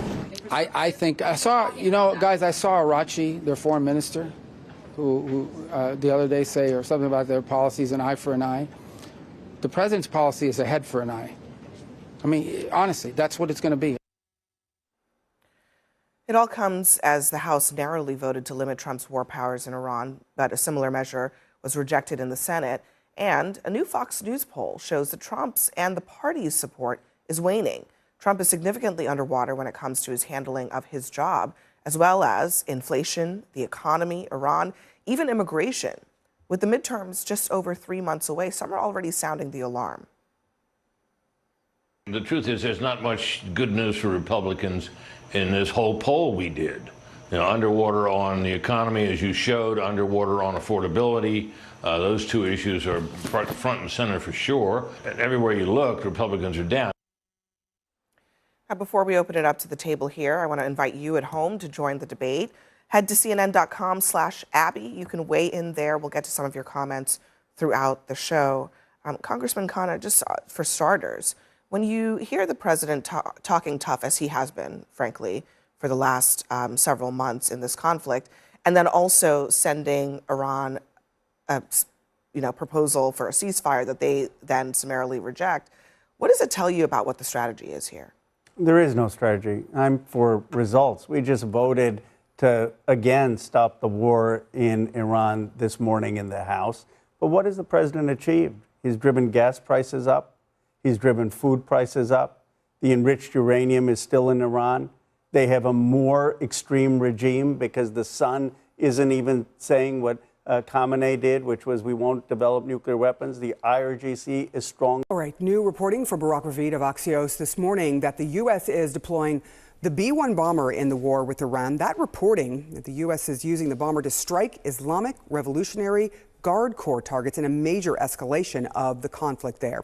CNN political and global affairs analyst Barak Ravid joining us now behind all of this reporting. Give us some sense of what kind of escalation this is and where we are right now in this war that just seems to be escalating without the other end of it, which is trying to negotiate their way out of it. Well, first, I think when it comes to the B-1 bomber mission, I think what we see here is that the U.S. military is deploying more and more assets to the region in an effort to increase the strikes on Iran, to get it to concede to the U.S. demands, both in the Strait of Hormuz, which is right now the #1 priority, but also going forward towards a nuclear deal. I think the main question that should be asked is, on the one hand, the B-1 bomber can drop tons and tons of munitions on Iranian targets, more than maybe any other aircraft in the U.S. arsenal. But at least at the moment, it is still unclear how effective it is on the final goal of reopening the strait. Some U.S. officials I talked to, defense officials, say that the Iranian ability to strike ships in the strait has been dramatically diminished, but other defense officials say that the Iranians can still do it. And therefore, I think we're still far off from the reopening of the strait, which is what President Trump wants at the moment. You have some reporting as well on the new Mossad director meeting with the CIA chief on Iran. What comes out of that? What's the significance of this particular meeting? I think the significance is that CIA Director John Ratcliffe was one of the more, let's say, skeptical members of Trump's inner circle. And I think that the Israelis at the moment see him, together with maybe Secretary of State Rubio, as the person who is more open to hear their point of view inside the administration. And I think that while, those interactions between director of Mossad and director of CIA are, relatively normal, that there's a very tight cooperation between the two intelligence agencies, I think that the timing 2 weeks ago, before the current escalation, but when the U.S. was about to start nuclear negotiations with Iran, I think that was the context of this visit, to try and make sure that the U.S. hears what Israel has to say before such negotiations start. And I think that that's why the new director of Mossad also met White House officials that are involved in the negotiations, in the nuclear negotiation with Iran. Since then, the situation's dramatically changed. I think over the last 2 weeks since that visit took place, the U.S. and the president is very close. And I think this might be something that people don't appreciate enough, how close the president is to giving an order for return to major combat operations in Iran, basically to go on Operation Epic Fury 2. I think people are not aware how close we are to such a thing. It could happen within days, because on the other hand, at least for now, and I hear it from the mediators, the Iranians still have not come back with a positive answer to the proposal they got from the Qatari mediators regarding the Strait of Hormuz. And I don't know how long President Trump is going to wait for that answer. And if it's not going to come in the next few days, I think it is highly likely that the president will order a return to major combat operations in Iran. America's top diplomat has a blunt warning to Iran today about President Donald Trump's latest threats in the war. Secretary of State Marco Rubio speaking a short time ago on the sidelines of the ASEAN summit in the Philippines. Take a listen. I think I saw Arachi, their foreign minister, who the other day say or something about their policies, an eye for an eye. The president's policy is a head for an eye. I mean, honestly, that's what it's going to be. I mean, they will pay a very heavy price for the things they're doing. They're already paying a very heavy price. Rubio's comments come after his Iranian counterpart recently described his country's defense doctrine as an eye for an eye. On Wednesday, President Trump posted on social media that the U.S. would bomb and destroy one bridge or power plant anytime Iran targets a ship in the Strait of Hormuz. This is all coming as the U.S. hits Iran for a 13th straight night, with Iran firing back at regional neighbors, including Jordan. Nick Robertson is following developments for us from Jerusalem. Nick, good to see you. I mean, these are just escalatory comments, the rhetoric just upping the ante in terms of the probabilities of what could come next. And then you're hearing about Axios reporting around a B-1 bomber that will be deployed by the United States. There's a lot that's going on. Please unpack this for us. Yeah, look, let's unpack this head for an eye and eye for an eye, these statements. Marco Rubio saying President Trump's doctrine is a head for an eye, and the foreign minister of Iran saying it's an eye for an eye. And that, as you say, came out of the statements of President Trump saying that if any ship was hit, he'd hit a bridge. The Iranians said that they would hit a bridge inside the Gulf countries. Now we've had a very, very real world example of an eye for an eye in the past hour or so. Overnight, one of the US strikes hit an Iraqi-Iran border crossing right in the southwestern corner of Iran on the Iranian side, killing 2 people. Well, what has just happened in the past hour or so, less than 20 miles or so away from where that happened, an Iranian drone has been flown into an Iraqi-Kuwaiti border post, according to the Kuwaiti Defense Ministry. And that border, that Iraq-Kuwait border, very close to where the US strike was, is now closed, or has certainly been closed because of this drone strike. So an eye for an eye doctrine isn't just rhetoric here right now. We're literally seeing it play out. How much further either side chooses to take this, how President Trump may want to respond for this attack, Iranian attack, on a border post there in Kuwait, an ally that houses many US troops, remains to be seen. But the doctrine, according to Secretary of State Marco Rubio, ahead for an eye. So it's an escalation doctrine, and that's where we're at. We seem to be in escalation territory, and that seems to play into the reports we don't have confirmed yet that the US using B-1 bombers as well, which is an escalation in its bombing capacity. These aircraft can carry 2 dozen 2,000-pound bombs or a dozen cruise missiles. They're very capable and they're very lethal. Yeah, indeed.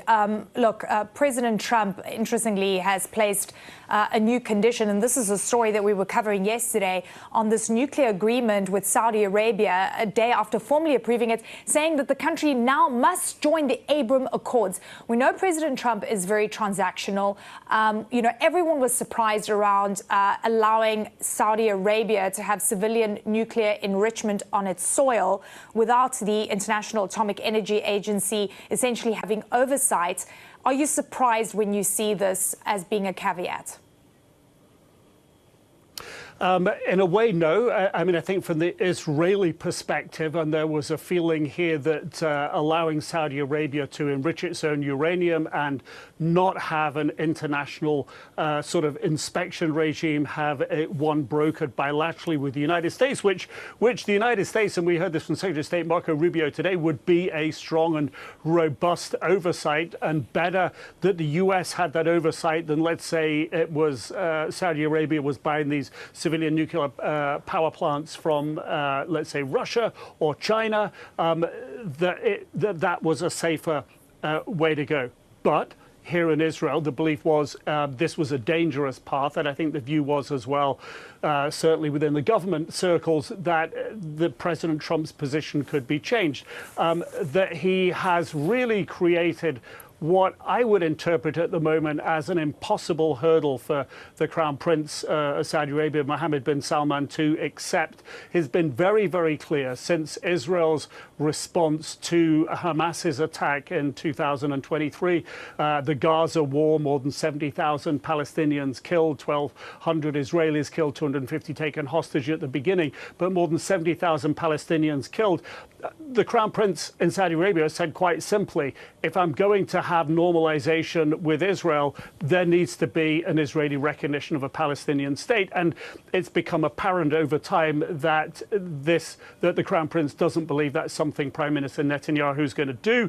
And the Prime Minister here has not given an indication he's willing to do it. So I think what President Trump has put up here is a roadblock for however long it may take to get around it or get over it, for the Saudis to move ahead with this deal. Now, will they throw it up in the air and turn to another country, which is sort of what Secretary Rubio was hinting their options had been prior to going down this path?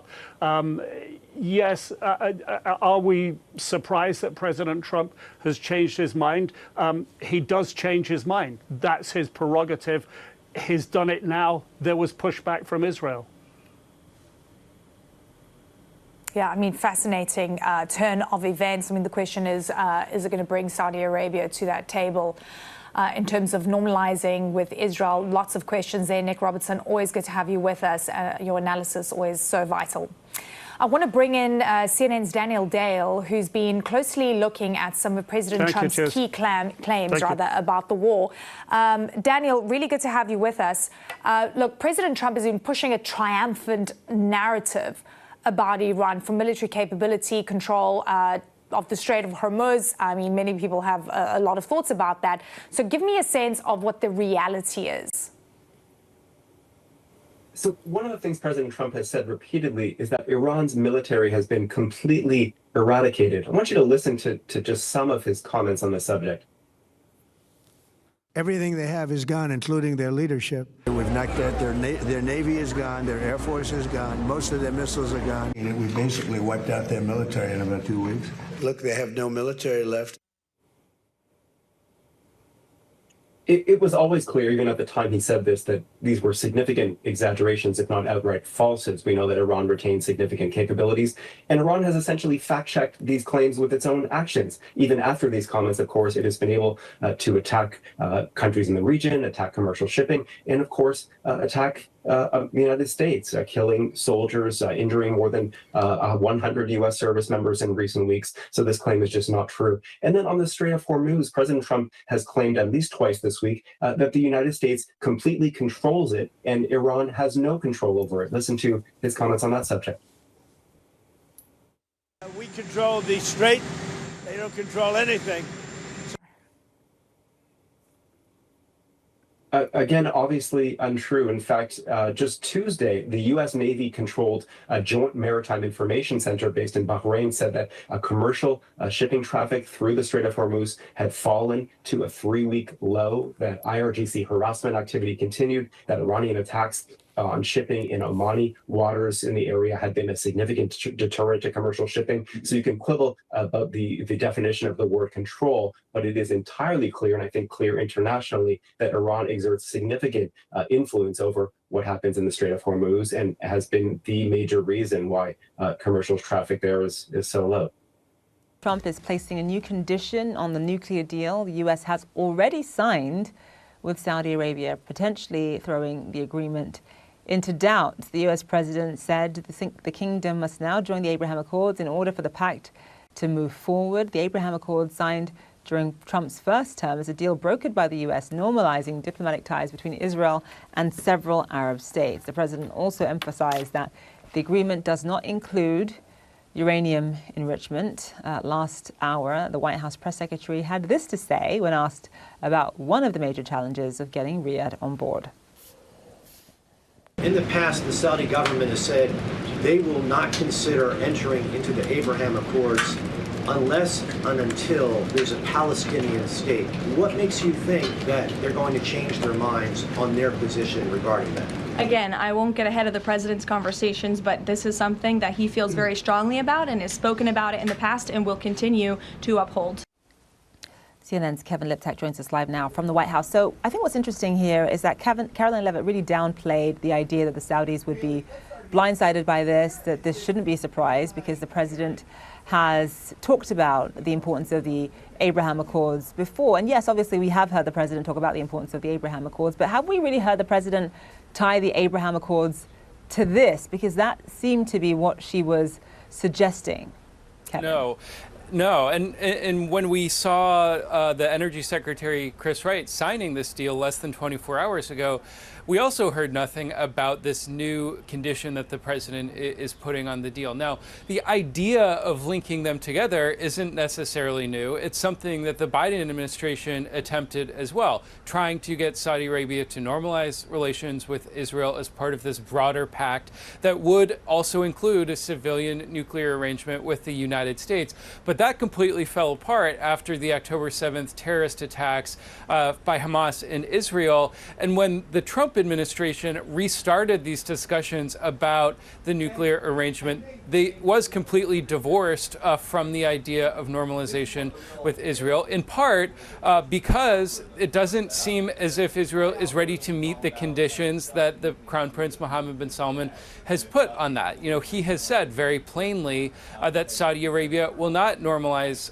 those relations unless they see a viable pathway to Palestinian statehood. The Prime Minister Benjamin Netanyahu has really taken that off the table at the moment because he says it is untenable with Israeli security. And so I think if you were the Saudis and you had this deal in place, you signed it, you put out statements sort of proclaiming it as a new way to bring the U.S. and Saudi Arabia closer, this will have surprised you, even though the president, yes, talks about the idea of Saudi Arabia joining the Abraham Accords over and over. And Caroline Leavitt, I think when she was pressed about why this wasn't a stipulation that was made public as the deal was being signed, really didn't have much of an answer. She suggested that the president had not spoken to Mohammed bin Salman about this arrangement since he made it public a few hours ago. She also suggested that he hadn't spoken to Prime Minister Netanyahu about it either, which I do think leads to the question of who exactly got in the president's ear to convince him to attach this to the nuclear arrangement. The other stipulation that he made this morning, which also came as something of a surprise, was that there would, quote, be no enrichment of material. He's talking about enriching uranium for civilian purposes.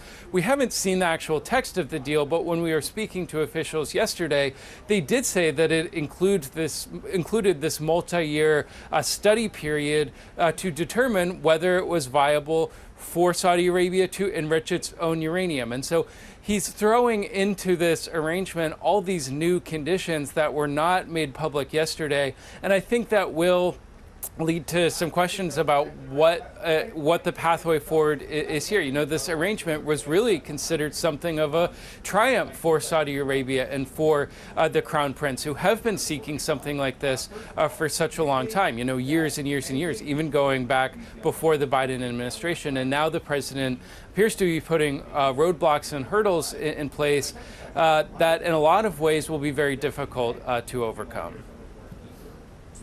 All right, Kevin Liptak, thank you for that. CNN's Nick Robertson is live with us from Jerusalem. So, Nick, obviously the Israelis were certainly concerned yesterday when this 30-year nuclear deal was announced between the U.S. and Saudi Arabia. What's been the reaction among Israeli officials to this new precondition that President Trump has added? It feels like a very positive reaction. And yesterday there was no official response to the stated terms, loose oversight and Saudi having its own enrichment. There was nothing coming from the Prime Minister's office, nobody from within the government. There were various people, former defense minister, former general, others in think tanks saying very clearly that this was dangerous, that it would lead to proliferation, a potential nuclear arms race in the region. There was a high level of dissatisfaction. But very quickly after this announcement came out from President Trump on Truth Social, we heard from the Prime Minister's office saying quite simply that the United States and Israel working together against Iran and Israel against its proxies have helped widen the circle of peace in the region. And the Prime Minister's office quoted President Trump saying that if Saudi Arabia was to join the Abraham Accords, that would be historic. It really does fly in the face of the logic of getting the deal done. I think, look, just take an even bigger step back from this, because I think we have to at this moment, because it's such an abrupt about face. It's such an immediate curtailing for all the reasons Kevin Saudi getting this civil nuclear program with the United States. It brings that to an abrupt screeching halt. it really just builds up that question that's brewing here in the region at the moment. What is President Trump doing? What are his tactics to win again with Iran? The oil price of oil now over $100 a barrel, or at least it has been earlier today. What is his tactic? Does he know what he's doing? So something that comes as such a surprise as this is only going to feed into that assessment. What is the president doing? Who's giving him the advice? The region is in a mess. How are we going to help him and the United States get out of it? Because this region, Saudi, all the others, do not want a continuing war that stops their products getting to international markets. Right. Nick Robertson, live for us. Thank you so much. All right. As the US and Iran trade dangerous threats, it is the Iranian people, of course, who feel the brunt of this conflict the most. Some residents in Tehran are expressing anxiety after the US escalated lethal attacks deep into parts of northern Iran. One man in the Iranian capital says the time for negotiating has passed. I don't think there's any need for us to sit down for talks, understanding, or compromise anymore. Given what has happened, I believe we have to see this through to the end and finish it. Either death or life, one of those will happen. And that's better than this cycle of war followed by peace and everything else.